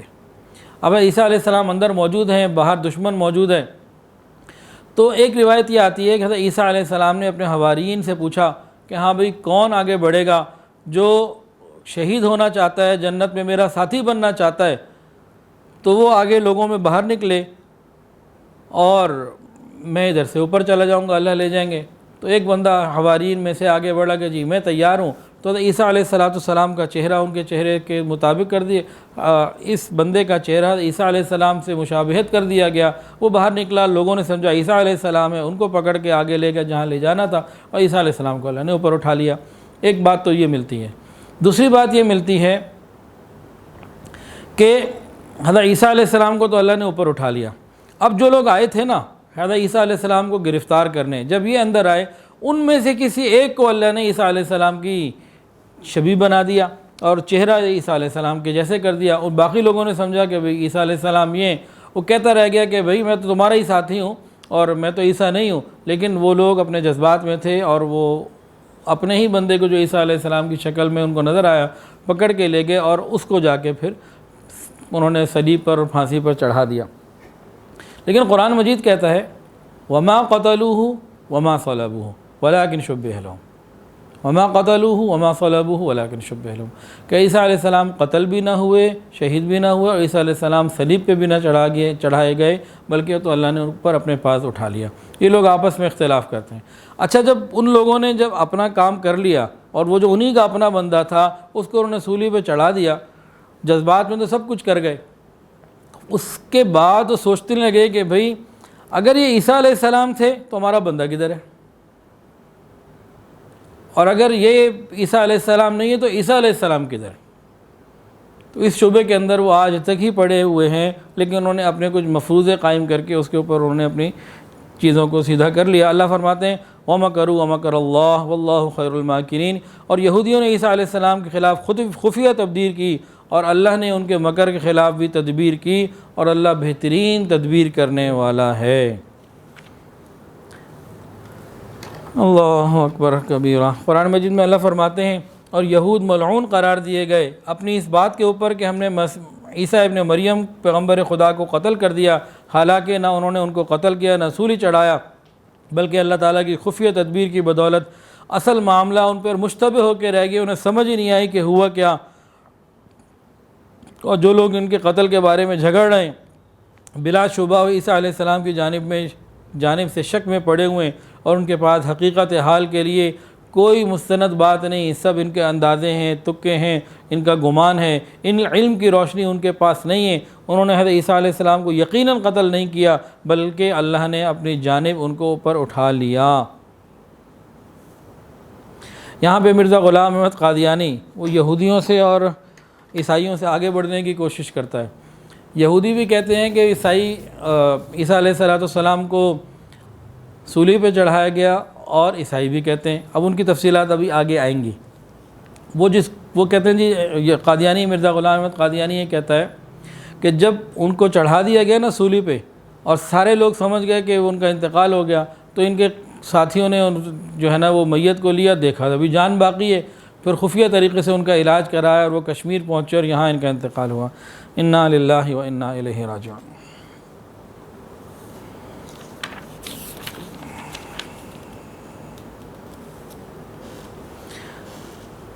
حضرت عیسیٰ علیہ السلام کو اللہ رب العزت نے آسمانوں پر اٹھایا، اور آج بھی وہ آسمانوں کے اوپر جو ہیں موجود ہیں اور حیات ہیں اور دنیا کے اندر آئیں گے۔ قرآن مجید نے بہت تفصیل کے ساتھ جگہ جگہ عیسیٰ علیہ السلام کے معاملات کو، واقعات کو ذکر فرمایا ہے، اور ان کے واپس آنے کا ذکر قرآن میں اور حدیث میں اتنی تفصیل سے ملتا ہے کہ اس کو جھٹلانا ممکن ہی نہیں۔ حدیث کے اندر یہ تفصیلات موجود۔ نبی علیہ السلام نے فرمایا، اس ذات کی قسم جس کے قبضے میں میری جان ہے، ضرور وہ وقت آنے والا ہے کہ تم میں عیسیٰ ابن مریم حاکم و عادل حکمران بن کر اتریں گے، صلیب کو توڑ دیں گے، جزیہ اٹھا دیں گے، اور اسلامی احکام میں اور مال کی درجے کثرت ہوگی کہ کوئی اس کو قبول کرنے والا نہیں ملے گا، یعنی مال دینے والے اتنے ہوں گے کہ غریب نہیں ہوگا کہ میں کچھ لے لوں، اور خدا کے سامنے ہر ایک جو ہے نا وہ اللہ کے طرف متوجہ رہے گا، اور اس کی فکر اللہ کی طرف ہوگی، دنیا کے مال کی طرف نہیں ہوگی۔ اور کوئی اہل کتاب میں سے نہ ہوگا مگر عیسیٰ علیہ السلام کی موت سے پہلے حضرت عیسیٰ علیہ السلام پر ضرور ایمان لے آئے گا، اور عیسیٰ علیہ السلام قیامت کے دن ان پر گواہ ہوں گے۔ بخاری مسلم کی روایت ہے کہ نبی علیہ السلام نے فرمایا، تمہارا کیا حال ہوگا جب تم میں ابن مریم اتریں گے اور اس حالت میں اتریں گے کہ تمہیں میں سے ایک شخص تمہاری امامت کر رہا ہوگا۔ حضرت عیسیٰ علیہ السلام دنیا آئیں گے، 40 سال زمین کے اوپر رہیں گے، ان کی شادی بھی ہوگی، پھر ان کی وفات ہوگی، مسلمان ان کی نماز جنازہ ادا کریں گے۔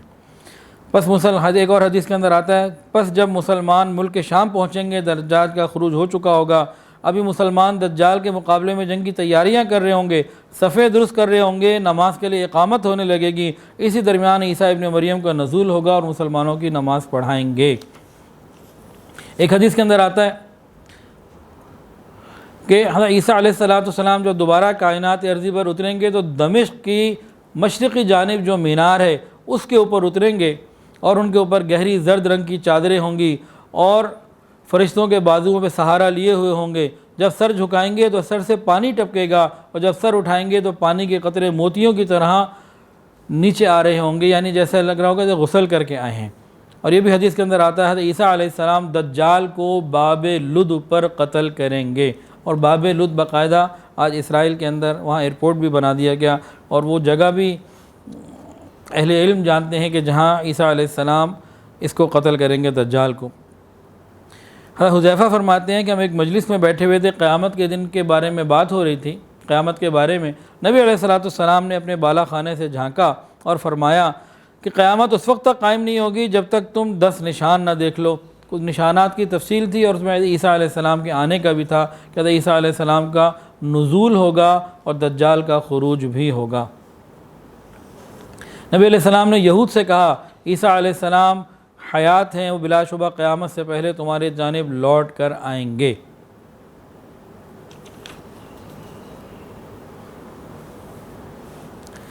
حضرت عیسیٰ علیہ السلام کے آنے کا جو وقت ہوگا، جو تفصیلات احادیث میں ہیں، اس طریقے سے ہوگا کہ مسلمانوں کی حالت اس وقت بہت تکلیف والی ہوگی۔ دجال اور وہ اپنی فوجوں کے ساتھ اور کھڑا ہوگا، اور مسلمان دمشق کی جامع مسجد میں کئی دنوں کی جنگ کے بعد اور بہت کثرت سے شہادت کے بعد جمع ہوں گے اور یہ ارادہ کریں ہوں گے کہ کل صبح ہم نے اس سے آخری جنگ لڑنی ہے، یا تو اسے مار دیں گے یا سارے ہی شہید ہو جائیں گے۔ پھر رات پوری گزرے گی، صبح کا وقت ہوگا، مسلمان نماز کی تیاریاں کر کے مسجد میں نماز کی صفیں بنا لیں گے، امام مہدی اس وقت نماز کے لیے آگے کھڑے ہوں گے۔ اچانک اوپر سے ایک ان کو آواز سی آئے گی اور وہ دیکھنے لگیں گے کہ کوئی نیچے آ رہا ہے، اور جب دیکھیں گے عیسیٰ علیہ السلام دو فرشتوں کے کندھوں کے اوپر ہاتھ رکھے ہوئے نیچے آ رہے ہیں، زرد رنگ کی چادر پہنی ہوئی ہے، اور وہ دمشق کے مشرقی مینار کے اوپر، وہ مسجد بھی آج موجود، وہ مینار بھی موجود، وہاں ان کو اتار دیں گے۔ اور یہیں سے ان کو اٹھایا بھی گیا تھا، اسی شہر سے اٹھایا بھی گیا اور یہیں ان کو اتارا بھی جائے گا۔ جب دمشق کے مشرقی کنارے کے اس پر آ کر وہ اتر جائیں گے، اب نیچے زمین پہ آنا ہوگا، نیچے آنا ہوگا، چند گز جگہ ہوگی، فاصلہ ہوگا، کہیں گے سیڑھی لاؤ۔ آسمانوں سے بغیر سیڑھی کے آ گئے، لیکن اب دنیا کے اندر اسباب کا معاملہ ہے، اب یہاں فرمایا کہ بھئی نیچے اترنے کے لیے سیڑھی چاہیے، ان کے لیے سیڑھی لگائی جائے گی۔ عیسیٰ علیہ السلام نیچے تشریف لائیں گے، مسلمان ان کو فوراً پہچان لیں گے اور بہت خوش ہو جائیں گے، اور امام مہدی ان سے کہیں گے نماز آپ پڑھائیے، کہیں گے نہیں، امامت آپ کے لیے، نماز یہ والی آپ نے پڑھا نہیں ہے۔ تو حضرت امام مہدی جو ہیں وہ نماز پڑھائیں گے، حضرت عیسیٰ علیہ السلام ان کے پیچھے نماز پڑھیں گے، امتی امام ہوگا، اور عیسیٰ علیہ السلام بھی امتی بن کر آئیں گے جبکہ نبی بھی ہیں۔ حضرت عیسیٰ علیہ السلام جب آئیں گے، اچھا چلیں وہ بات آگے کرتے ہیں۔ باہر دجال ہوگا، اس کو صبح کا انتظار ہے کہ اب لڑائی ہونی ہے۔ جیسے ہی دروازہ کھلے گا اور مسلمان اور یہ دجال کے ساتھی لڑائی کے لیے آمنے سامنے ہوں گے، جیسے ہی دجال کی نظر عیسیٰ علیہ السلام پر جائے گی، وہ دوڑ لگانا شروع کر دے گا اور سمجھ جائے گا کہ بس میری موت آ گئی، اور وہ پگھلنا شروع ہو جائے گا فوری طور پر، اور عیسیٰ علیہ السلام اس کا پیچھا کریں گے اور مقام لد میں اس کو جہنم دخیل کر دیں گے، اس کو قتل کر دیں گے۔ حضرت عیسیٰ علیہ السلام کے زمانے کے بارے میں بہت ساری تفصیلات آتی ہیں۔ جہاں تک ان کی سانس جائے گی، جہاں تک ان کی سانس جائے گی، اس کی رینج میں جو کافر آئے گا مر جائے گا، اور ان کی سانس کہاں تک جائے گی؟ جہاں تک ان کی نظر جائے گی۔ اور حدیث کے اندر آتا ہے عیسیٰ علیہ السلام خنزیر کو بالکل ختم کر دیں گے، سارے عیسائی مسلمان ہو جائیں گے، صلیب کو توڑ دیں گے، اور زمین میں ایسی برکتیں ہوں گی کہ شیر اور بکری اور آپس میں ایک ساتھ کھائیں گے، پئیں گے، چریں گے، کوئی کسی کو نقصان پہنچانے والا نہیں ہوگا۔ بچے سانپوں کے ساتھ کھیلیں گے، شیروں کے منہ میں ہاتھ ڈالیں گے، اور زمین اپنی برکتوں کو اگل دے گی۔ ایک ایک انار، ایک ایک پھل کئی لوگوں کے لیے کافی ہوگا، ایک ایک جانور کا دودھ پوری بستی کے لیے، گاؤں کے لیے کافی ہو جائے گا۔ زمین کے اوپر کوئی مشرک، بت پرست کوئی بھی نہیں ہوگا۔ حضرت عیسیٰ علیہ السلام کو دیکھ کے یہودی یا قتل کر دیے جائیں گے یا مان لیں گے، کچھ عیسائی جو ہیں کچھ نہیں مانیں گے، جو مانیں گے وہ مسلمان ہو جائیں گے۔ مسلمان تو تھے مسلمان، یہودی بھی جنہوں نے حق کو قبول کیا مسلمان ہو گئے، باقی قتل ہو گئے۔ عیسائی بھی جنہوں نے حق کو قبول کیا مسلمان ہو گئے۔ ان کو دیکھ کے دنیا کے باقی جتنے مشرک ہوں گے وہ سارے کے سارے کلمہ پڑھ لیں گے، اور روئے زمین پر صرف ایک ہی دین ہوگا، وہ خاتم الانبیاء کا دین ہوگا، وہ محمد رسول اللہ صلی اللہ علیہ وسلم کا دین ہوگا۔ اب حضرت عیسیٰ علیہ السلام جو دوبارہ آئیں گے، اس کی حکمتیں کیا ہیں؟ بڑی عجیب حکمتیں ہیں، عجیب۔ اللہ کی شان ہے، اللہ ہر چیز کو ثابت کر کے رہتے ہیں۔ قرآن نے کہا کہ عیسیٰ علیہ السلام حیات ہیں، لوگ نہیں مانتے، لیکن جب عیسیٰ علیہ السلام نیچے آئیں گے وہ خود مانیں گے۔ یہودیوں نے ان کو معلوم تھا کہ مسیح دجال اور مسیح عیسیٰ علیہ السلام، ایک کو کہتے ہیں مسیح ہدایت، مسیحا ہوتا نا، مسیح ہدایت، ہدایت کی طرف نجات دہندہ، صحیح طرف جو ہے رہنمائی کرنے والا، اور ایک مسیح ضلالت، گمراہی کی طرف لے جانے والا، ضاد سے ضلالت۔ تو ان کو یہ معلوم تھا کہ دو مسیح ہوں گے، تو انہوں نے حضرت عیسیٰ علیہ السلام کو اپنے گمان میں، وہ جان بوجھ کے بنایا ہے، جھوٹا بنایا، ان کو کیا کہا کہ یہ تو مسیح ضلالت ہے، مسیح دجال آنا ہے۔ اصل دجال کو وہ مسیح دجال سمجھ رہے ہیں، اور مسیح ہدایت کو انہوں نے مسیح ضلالت سمجھ کے اپنے زعم میں سولی چڑھا دیا۔ آج بھی یہودی اس بات کے انتظار میں ہیں کہ ان کا مسیحا آئے گا، یعنی وہ دجال کو مسیح ہدایت سمجھتے ہیں، اور ہم دجال کو دجال سمجھتے ہیں، عیسیٰ علیہ السلام مسیح ہدایت ہیں۔ تو یہودی لوگ اپنے زعم میں مسیح ہدایت کو تو مسیح دجال کو تو ختم کر چکے ہیں، اب مسیح نجات آنے والا جس کے وہ انتظار میں بیٹھے ہیں۔ تو جب یہ عیسیٰ علیہ السلام آئیں گے کس وقت؟ جب دجال آ چکا ہوگا، مسیح ضلالت موجود ہوگا، مسیح ہدایت آئیں گے، تو یہودی جن کے حق میں، جن کے لیے حق سمجھنا جن کے لیے ہوگا، وہ بات کو سمجھ جائیں گے اور اپنی عزت سے بعد آ جائیں گے اور حضور پاک صلی اللہ علیہ وسلم کا کلمہ پڑھ لیں گے۔ قرآن اور اسلام اور رسول اللہ صلی اللہ علیہ وسلم کی صداقت ان کو سمجھ آ جائے گی، وہ کھل کے دیکھ لیں گے۔ تو اللہ رب العزت نے اس طرح کا معاملہ کیا۔ ایک عجیب مماثلت ہے حضرت عیسیٰ علیہ السلام میں اور نبی علیہ السلام نے۔ دونوں نے جب دین کی دعوت دی، اپنی اپنی قوم نے مخالفت کی، تنگ کیا، اور دونوں کے لیے کیا معاملہ پیش آیا کہ دونوں جس وقت ہجرت کا موقع آیا نا، اس وقت دونوں اپنے کمرے میں تھے اور دونوں کے موقعوں پہ باہر دشمن بھرپور موجود تھے۔ نبی علیہ السلام مکہ میں جس گھر میں تھے، باہر مشرکین مکہ موجود۔ حضرت عیسیٰ علیہ السلام ادھر ملک شام میں جس گھر میں تھے، باہر یہ دشمن یہودی سارے موجود، دونوں کا محاصرہ کیا ہوا تھا اور دونوں نے ہجرت کی۔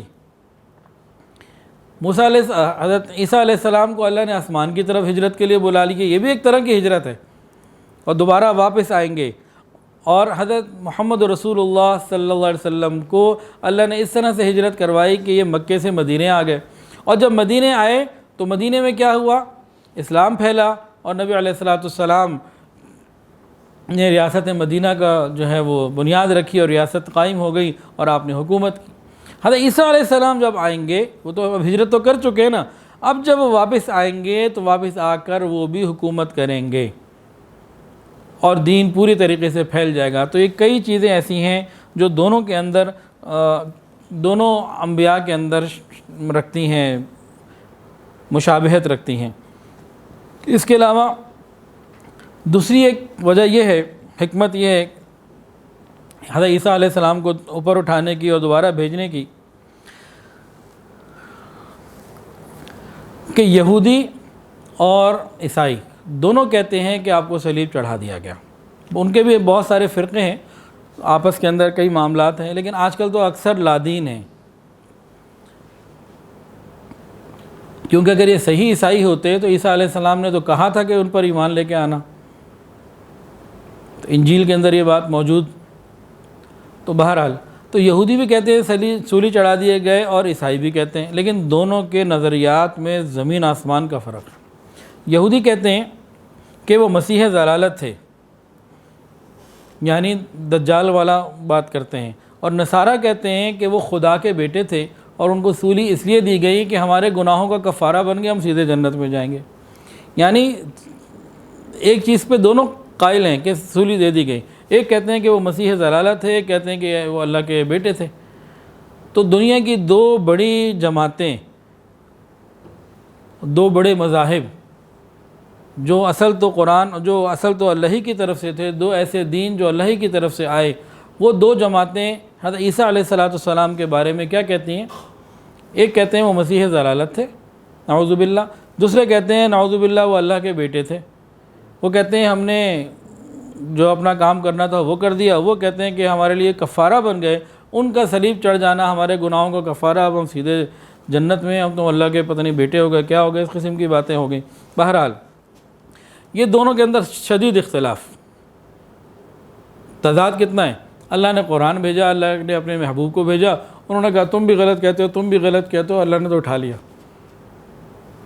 انہوں نے نہیں مانا، نہ یہودیوں نے مانا نہ عیسائیوں نے مانا، جماعتی طور پر نہیں مانا، بعض نے مان لیا، قبول کر لیا، حق الحمدللہ، لیکن اکثر نے نہیں مانا، آج بھی نہیں مانتے جماعتی طور پر کہ پوری قوم اس کو مانے۔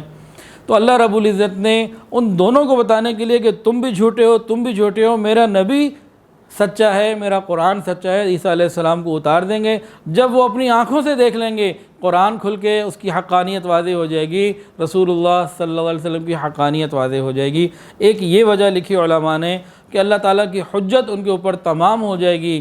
اب جو حضرت عیسیٰ علیہ السلام مسیح ہدایت کو صحیح سمجھ کر، پہچان کر ایمان لے آئیں گے نبی علیہ السلام پر، یہ بچ جائیں گے، اور جو نہیں مانیں گے، حق کو قبول نہیں کریں گے، وہ دجال ہی کی فیور میں رہیں گے تو دجال کے ساتھ جہنم میں چلے جائیں گے، حجت تمام ہو جائے گی۔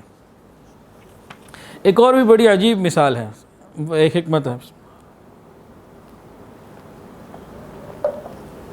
قرآن مجید کے اندر ایک آیت ہے جس کے اندر یہ وَإِذْ أَخَذَ اللَّهُ مِيثَاقَ النَّبِيِّينَ لَمَا آتَيْتُكُم مِّن كِتَابٍ وَحِكْمَةٍ ثُمَّ جَاءَكُمْ رَسُولٌ مُصَدِّقٌ لِّمَا مَعَكُمْ لَتُؤْمِنُنَّ بِهِ وَلَتَنصُرُنَّهُ۔ اللہ نے اپنے نبیوں سے عہد لیا کہ جب تمہارے پاس خدا کی جانب سے کتاب اور حکمت آئے گی اور پھر ایسا ہو کہ تمہاری موجودگی میں ایک رسول محمد آئے جو تصدیق کرتا ہو ان کتابوں کی جو تمہارے پاس ہیں، یعنی تمہاری تصدیق کرتا ہو، تم ضرور ان پر ایمان لانا اور ضرور ان کی مدد کرنا۔ اللہ نے پوچھا کیا تم نے اقرار کر لیا؟ انہوں نے کہا ہم نے اقرار کر لیا۔ اللہ نے کہا اچھا پھر گواہ رہنا اور پھر قائم رہنا، اور یہ سارا عہد و پیمان اللہ کا ہوا انبیاء سے۔ میثاق انبیاء یہ قرآن مجید میں ہے۔ ہر نبی نے اپنے زمانے میں نبی علیہ السلام کی اطلاع بھی دی، ان کی تصدیق بھی کی اور اطلاع بھی کی کہ بھی وہ آنے والے ہیں۔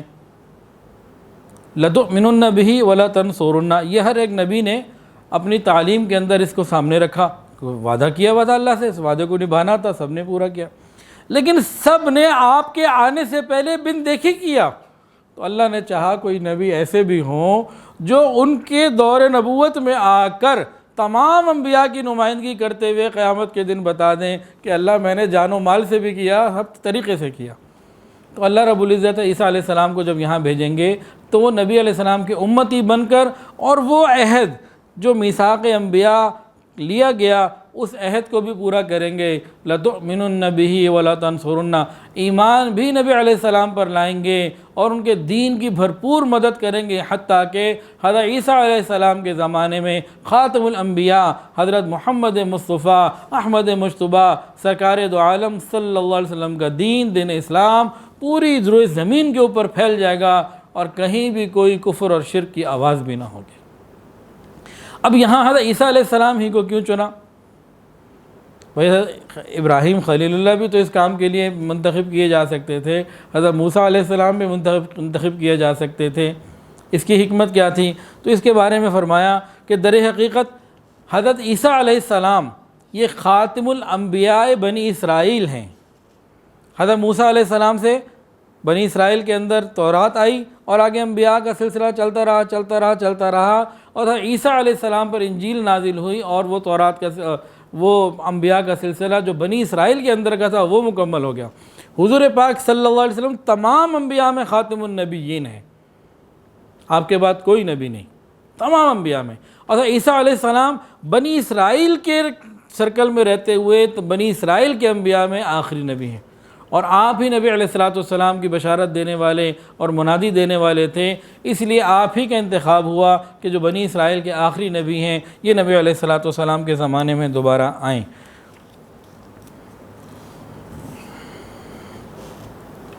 حضرت عیسیٰ علیہ السلام پر ایمان ہم بھی رکھتے ہیں، تمام ایمان والے رکھتے ہیں، اور اس سلسلے میں ایک دعا کرتے رہنے چاہیے، یا اللہ اگر امام مہدی کا اور حضرت عیسیٰ علیہ السلام کا ظہور ہمارے زمانے میں ہے، ہماری زندگیوں میں ہے، تو اے اللہ ایمان، عافیت اور استقامت کے ساتھ ہمیں ان کی معیت نصیب فرما، اور اگر اللہ ہماری زندگی میں ان کا ظہور نہیں ہے، اللہ ہی جانتے ہیں کب ہوگا، تو اللہ ان سے محبت کرنے والوں میں ہمارا نام لکھ دیجئے۔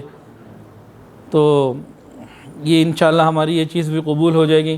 اب چند باتیں کچھ اور ہو جائیں، جیسے انجیل کے بارے میں آتا ہے کہ اس وقت 4 انجیلیں جو ہیں نا وہ زیادہ معروف ہیں، اور باقیوں کے لیے انہی کے جو راہب ہیں، پادری ہیں، وہ کہتے ہیں جی باقی پڑھنا حرام۔ حضرت عیسیٰ علیہ السلام پر انجیل نازل ہوئی، عیسیٰ علیہ السلام کو اٹھا لیا گیا، تو اس کے بعد انجیل کا کوئی ثبوت اور کوئی چیز، کوئی لکھی ہوئی چیز، حضرت موسیٰ علیہ السلام میں جو تورات آئی تھی وہ پھر لکھی ہوئی تھی، تو یہاں کچھ بھی موجود نہ تھا۔ تو بعد میں پھر ان لوگوں نے لکھنا شروع کیا اور چیزیں شروع کی، تو عیسائی محققین کے مطابق سینکڑوں انجیلیں موجود تھیں۔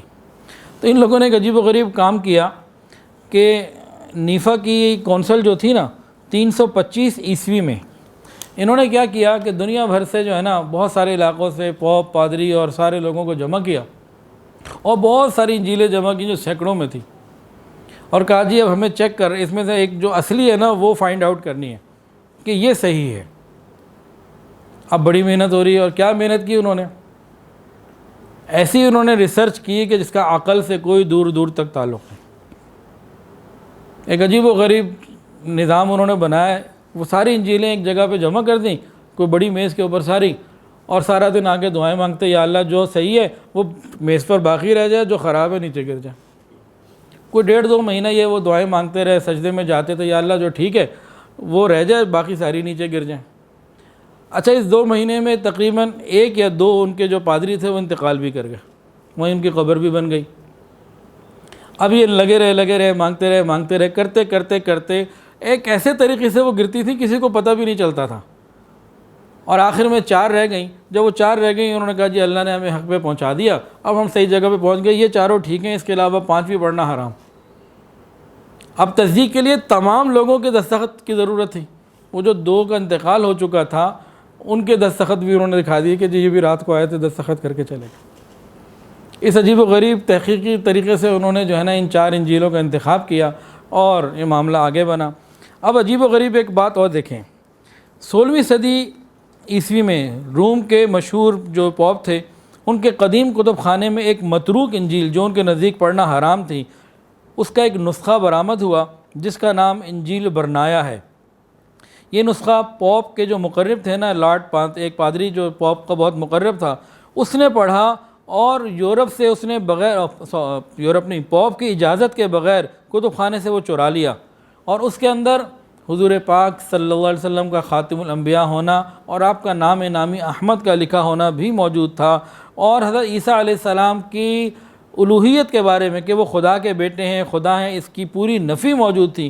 اس بندے نے جب اس انجیل کو پڑھا تو کلمہ پڑھ کے مسلمان ہو گیا, اور یہ انجیل مصر میں علامہ سید رشید رضا مرحوم نے پرنٹ بھی کروائی ہے, جس کے اندر اس قسم کی باتیں آج بھی موجود ہیں.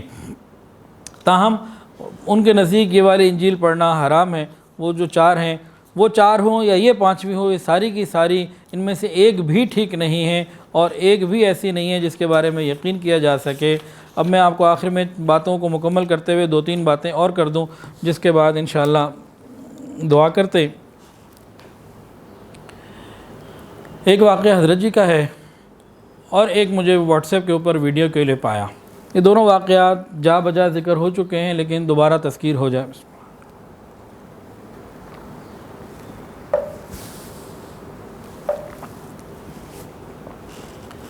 حضرت جی فرماتے ہیں, حضرت کی کتاب قرآن عظیم الشان, اس کے اندر یہ واقعہ حضرت نے تفصیل سے لکھا ہے کہ جن دنوں حضرت پیر حافظ الفقار احمد نقشبندی دامت برکاتہ العالیہ امریکہ میں زیادہ رہتے تھے, آنا جانا تھا, تو وہاں ایک انٹر فیتھ کونسل بنی ہوئی تھی. تو اس میں مسلمان کا بھی کوئی نمائندہ ہوتا, کوئی عیسائی ہوتا, کوئی سکھ ہوتا, کوئی یہودی ہوتا, تو مختلف لوگ آتے. اور اس انٹر فیتھ کونسل میں ہوتا یہ تھا کہ سارا ملبہ وہ مسلمان پہ گراتے تھے. تو حضرت وہاں موجود تھے. حضرت فرماتے ہیں کہ میرے پاس کچھ مقامی مسلمان آئے, کہنے لگے حضرت یہاں ایک انٹر فیتھ کونسل بنی ہوئی ہے, اور انہوں نے ہمیں بس پریشانی میں ہی ڈالا ہوا ہے, اور مسلمانوں کے اوپر ہی ملبہ گراتے ہیں. ہم بڑا پسند کر کے ایک بڑے جید عالم کو بھیجتے ہیں جو خوب دین کے بارے میں اچھی سمجھ رکھتا ہو, اس سے وہ سائنس کے سوال پوچھتے ہیں. پھر ہم کسی مسلمان سائنس والے کو بھیجتے ہیں, سائنسدان کو بھیجتے ہیں, اس سے وہ روحانیت کی باتیں شروع کر دیتے ہیں. ہم کسی روحانیت کے اور کسی شیخ کو بھیجتے ہیں, کسی اس طرح مشائخ میں سے کسی کو بھیجتے ہیں جو تصوف کو بہت اچھا جانتا ہو, ان سے وہ جا کے وہ عقائد کی اور دوسری باتیں شروع کر دیتے ہیں. تو ساری جو ان کی بات چیت ہوتی ہے اس کا ملبہ بالآخر آ کے گرتا ہے مسلمان پہ. تو انہوں نے کہا جی ہم لوگوں نے طے کیا ہے, مشورہ کیا ہے کہ آپ ایسے ہیں جو سائنس کو بھی سمجھتے ہیں, علم دین کو بھی سمجھتے ہیں, روحانیت کے اندر بھی بہت اللہ نے آپ کو مقام عطا کیا ہے, تو آپ مسلمانوں کی جو ہے نمائندگی اختیار کریں اور اس انٹر فیتھ کونسل میں آپ جائیں. حضرت جی نے ان سے فرمایا کہ بھئی میں اس قابل تو نہیں ہوں کہ میں مسلمانوں کا نمائندہ بن کر جاؤں, لیکن آپ لوگوں کا چونکہ حکم ہے, آپ لوگ میرے لیے دعا, یہ حضرت کی عاجزی کی بات ہے, تو میں انشاءاللہ جاؤں گا. حضرت فرماتے ہیں کہ میں وہاں جا کے شریک ہوا. تو ایک مجلس میں اس طرح کا معاملہ ہوا کہ بھئی آئندہ جو مجلس ہے اس کا ایجنڈا کیا ہو. حضرت فرماتے ہیں کہ میں نے ایجنڈا یہ دیا کہ بھئی جو نیکسٹ ہماری میٹنگ ہوگی اس میں ہر مذہب کا آدمی ورڈ آف گاڈ کو لے کر آئے، جو اس کے پاس خدا کا پیغام ہے، ورڈ آف گاڈ، وہ پیش کرے۔ تو مشورے سے سب نے طے کر لیا کہ جی یہ بہت اچھا آئیڈیا ہے آپ کا، اور آئندہ ہر آدمی ہر مذہب ورڈ آف گاڈ کو پیش کرے گا۔ یہ بات طے ہو گئی۔ حضرت فرماتے ہیں کہ اگلی دفعہ جب میں وہاں گیا تو وہاں جو ان کا انچارج تھا اس نے کہا مسٹر احمد، کیونکہ یہ آئیڈیا آپ ہی نے پیش کیا ہے تو ورڈ آف گاڈ بھی آپ ہی شروع سے پیش کریں، آپ ہی ابتدا کریں آج کی مجلس کی۔ حضرت نے فرمایا کہ میں نے سورہ فاتحہ کی پہلے عربی میں تلاوت کی، اس کے بعد انگریزی کے میں اس کا جو ہے خلاصہ بیان کر دیا، اور سورہ فاتحہ اس لیے بیان کی کہ سورہ چاروں کتابوں کا خلاصہ قرآن اور قرآن کا خلاصہ سورہ فاتحہ، تو سارا ہی سب کچھ اس کے اندر نچوڑ آ گیا۔ میں نے اس کی ایک مختصر جو تشریح ہے، تفسیر ہے، وہ میں نے انگلش میں کر دی، سب نے سن لی۔ اب میرے بات کہتے ہیں کہ عیسائی کی باری تھی، اب مائک اس کے پاس گیا۔ اب اس نے کیا کیا کہ جو ان کا ایک پہاڑی والا راگ ہے نا، نغمہ، وہ انگلش کے اندر لے میں گانا شروع کر دیا۔ جب وہ ذرا سا چلا تو میں نے پوائنٹ ریز کیا، میں نے کہا دیکھیں لاسٹ ٹائم ہمارا یہ طے ہوا تھا کہ ورڈ آف گاڈ یہ بیان کرنے ہیں، تو یہ تو انگلش میں پڑھ رہا ہے انجیل، تو میں یہ پوچھنا چاہتا ہوں کیا انجیل انگریزی زبان میں نازل ہوئی تھی؟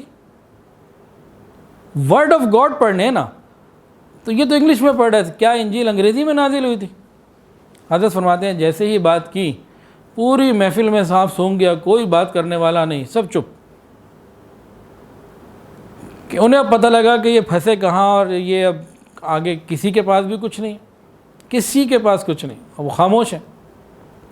حضرت فرماتے ہیں کہ اس عیسائی کے بعد نا یہودی تھا، آگے اس کی باری آنی تھی، وہ بھی سمجھ گیا کہ معاملہ کہاں ہے، ہم پھنسے کہاں ہیں، وہ کھڑا ہو کے کہنے لگا مسٹر احمد، اس انٹرفیتھ کونسل میں جس میں امریکہ کے اندر اس انٹرفیتھ کونسل میں مختلف مذاہب کے لوگ موجود تھے، اس نے کہا کہ مسٹر احمد ہمیں اس بات کا اقرار ہے کہ آج اس وقت زمین کے اوپر مسلمانوں کے سوا کسی کے پاس ورڈ آف گاڈ موجود نہیں، کسی کے پاس موجود نہیں۔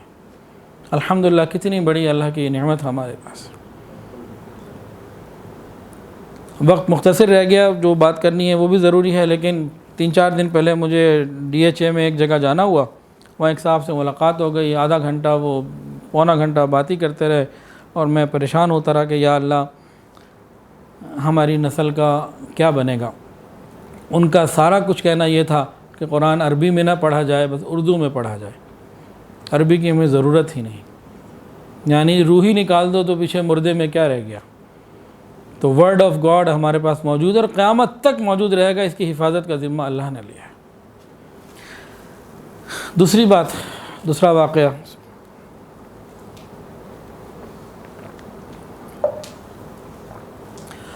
کچھ عرصہ پہلے میرے پاس ایک واٹس ایپ آیا، ویڈیو کلپ چند منٹ کا تھا، شاید 6 منٹ کا۔ اس میں ایک شخص نے قرآن مجید کو دلائل کا ذریعہ بنایا، اور قرآن مجید سے اس نے آیتیں پڑھ کے دلائل دے کے یہ ثابت کیا کہ حضرت عیسیٰ علیہ السلام حضور پاک صلی اللہ علیہ وسلم سے افضل ہیں۔ یہ قرآن سے اس نے ثابت کرنے کی کوشش کی، اور آخر اس میں نتیجہ یہ نکالا، کہنے لگا کہ مجھے کسی عیسائی نے، کسی انجیل نے، کسی پادری نے، اور مجھے دنیا کی کسی چیز نے عیسائی نہیں کیا، تو قرآن مجید نے عیسائی کیا ہے، قرآن مجید تو عیسائیت کی دعوت دیتی ہے۔ یہ اس کا کلیم تھا۔ دلائل کیا دیے؟ کافی سارے تھے، اس میں سے صرف 2 کا ذکر کرتا ہوں۔ ایک اس نے دلیل یہ دی کہ بھئی حضور پاک صلی اللہ علیہ وسلم ایک دفعہ آئے اور پھر تشریف لے گئے، عیسیٰ علیہ السلام پہلے بھی آئے، دوبارہ بھی آئیں گے، تو جو بار بار آئے وہ افضل یا جو ایک ہی دفعہ آئے وہ افضل؟ ایک بات اس نے یہ کہی۔ دوسری، اور بہت ساری باتیں تھیں، دوسری بات اس نے کیا کہی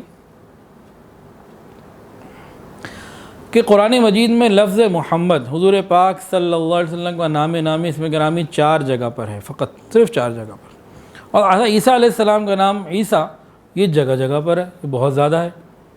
تو جس کا نام زیادہ مرتبہ، جس کی ماں کا ذکر بھی، تو یہ افضل ہوئے، یا جن کا نام 4 مرتبہ اور ماں کا ذکر ہی نہ ہو نام کا، تو کون افضل ہوا؟ کبھی عیسیٰ علیہ السلام افضل ہو گئے۔ یہ اس نے نتیجے نکالے اور بھی پوائنٹس سے۔ اب یہاں میں رک کر آپ لوگوں سے ایک سوال پوچھتا ہوں، بتائیے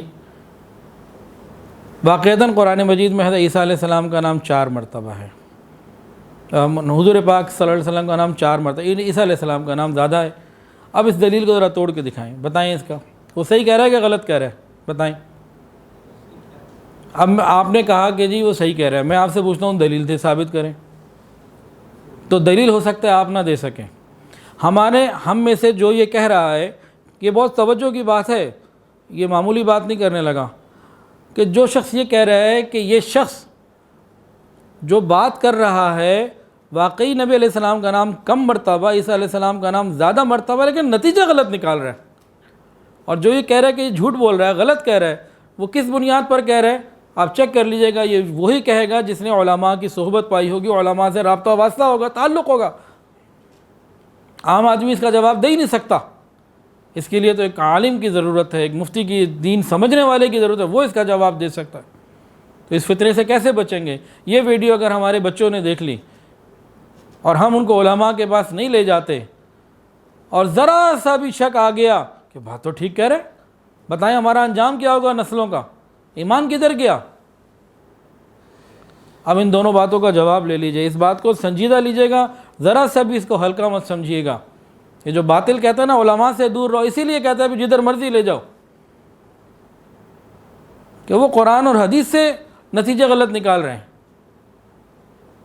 کاش ہمیں یہ بات سمجھ میں آ جائے، ہم علماء کے ساتھ چمٹ جائیں۔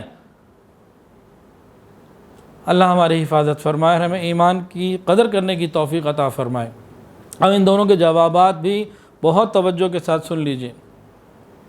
اس نے کیا کہا کہ جو ایک دفعہ آیا وہ افضل، یہ دو دفعہ آئے وہ افضل۔ ارے بھائی تم تو کہتے ہو تو سولی چڑھا دیے گئے، یہ کس نے بتایا کہ دوبارہ آئیں گے؟ تمہاری انجیل نے نہیں بتایا، یہ کس نے بتایا؟ خاتم النبیین محمد رسول اللہ صلی اللہ علیہ وسلم نے بتایا، اور جہاں یہ بتایا یہ بھی بتایا آئیں گے اور امتی بن کر آئیں گے، نبی بن کے نہیں آئیں گے۔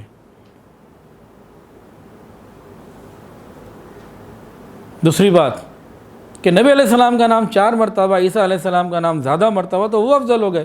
ان کی والدہ کا بھی تذکرہ ذرا غور کیجئے گا، بالکل ٹھیک ہے نبی علیہ السلام کا نامی محمد قرآن مجید میں 4 مرتبہ آیا ہے، لیکن کہیں قرآن میں آپ کو یا ایھا المزمل کہا گیا، کہیں مدثر کہا گیا، کہیں آپ کی آنکھوں کا تذکرہ، کہیں آسمان کی طرف دیکھنے کا تذکرہ، کہیں آپ کے چلنے کا تذکرہ، آپ کے شہر کا تذکرہ، آپ کی بیویوں کا تذکرہ، آپ کے ساتھیوں کا تذکرہ، آپ کی اولادوں کا تذکرہ، آپ کے غم کا تذکرہ، کس طرح آسمان ستاروں سے سجا ہے۔ اللہ کا پورا قرآن رسول اللہ صلی اللہ علیہ وسلم کے ذکر سے سجا ہوا ہے۔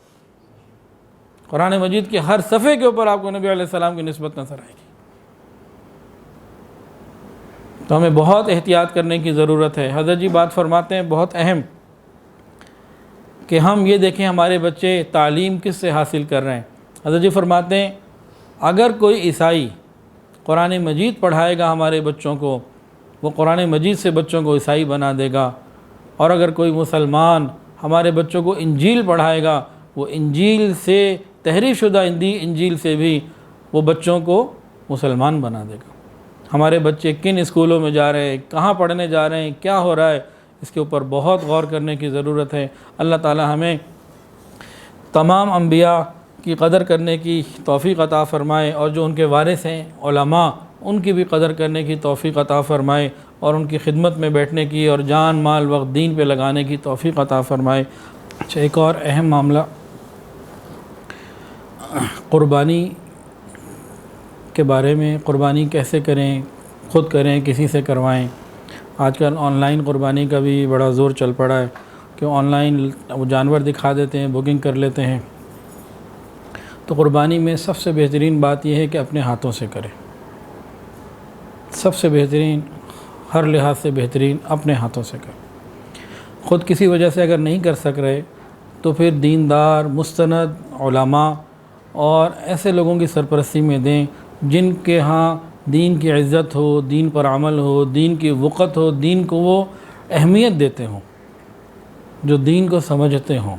ورنہ صرف کاروباری لوگ جو باقی تو دین کو نہیں سمجھتے، وہ صرف کاروبار کے لیے، پیسوں کے لیے اس قسم کے کام کو کریں جن کو مسائل کا علم نہیں ہے، تو ایسا نہ ہو کہ ہماری قربانی ضائع ہو جائے۔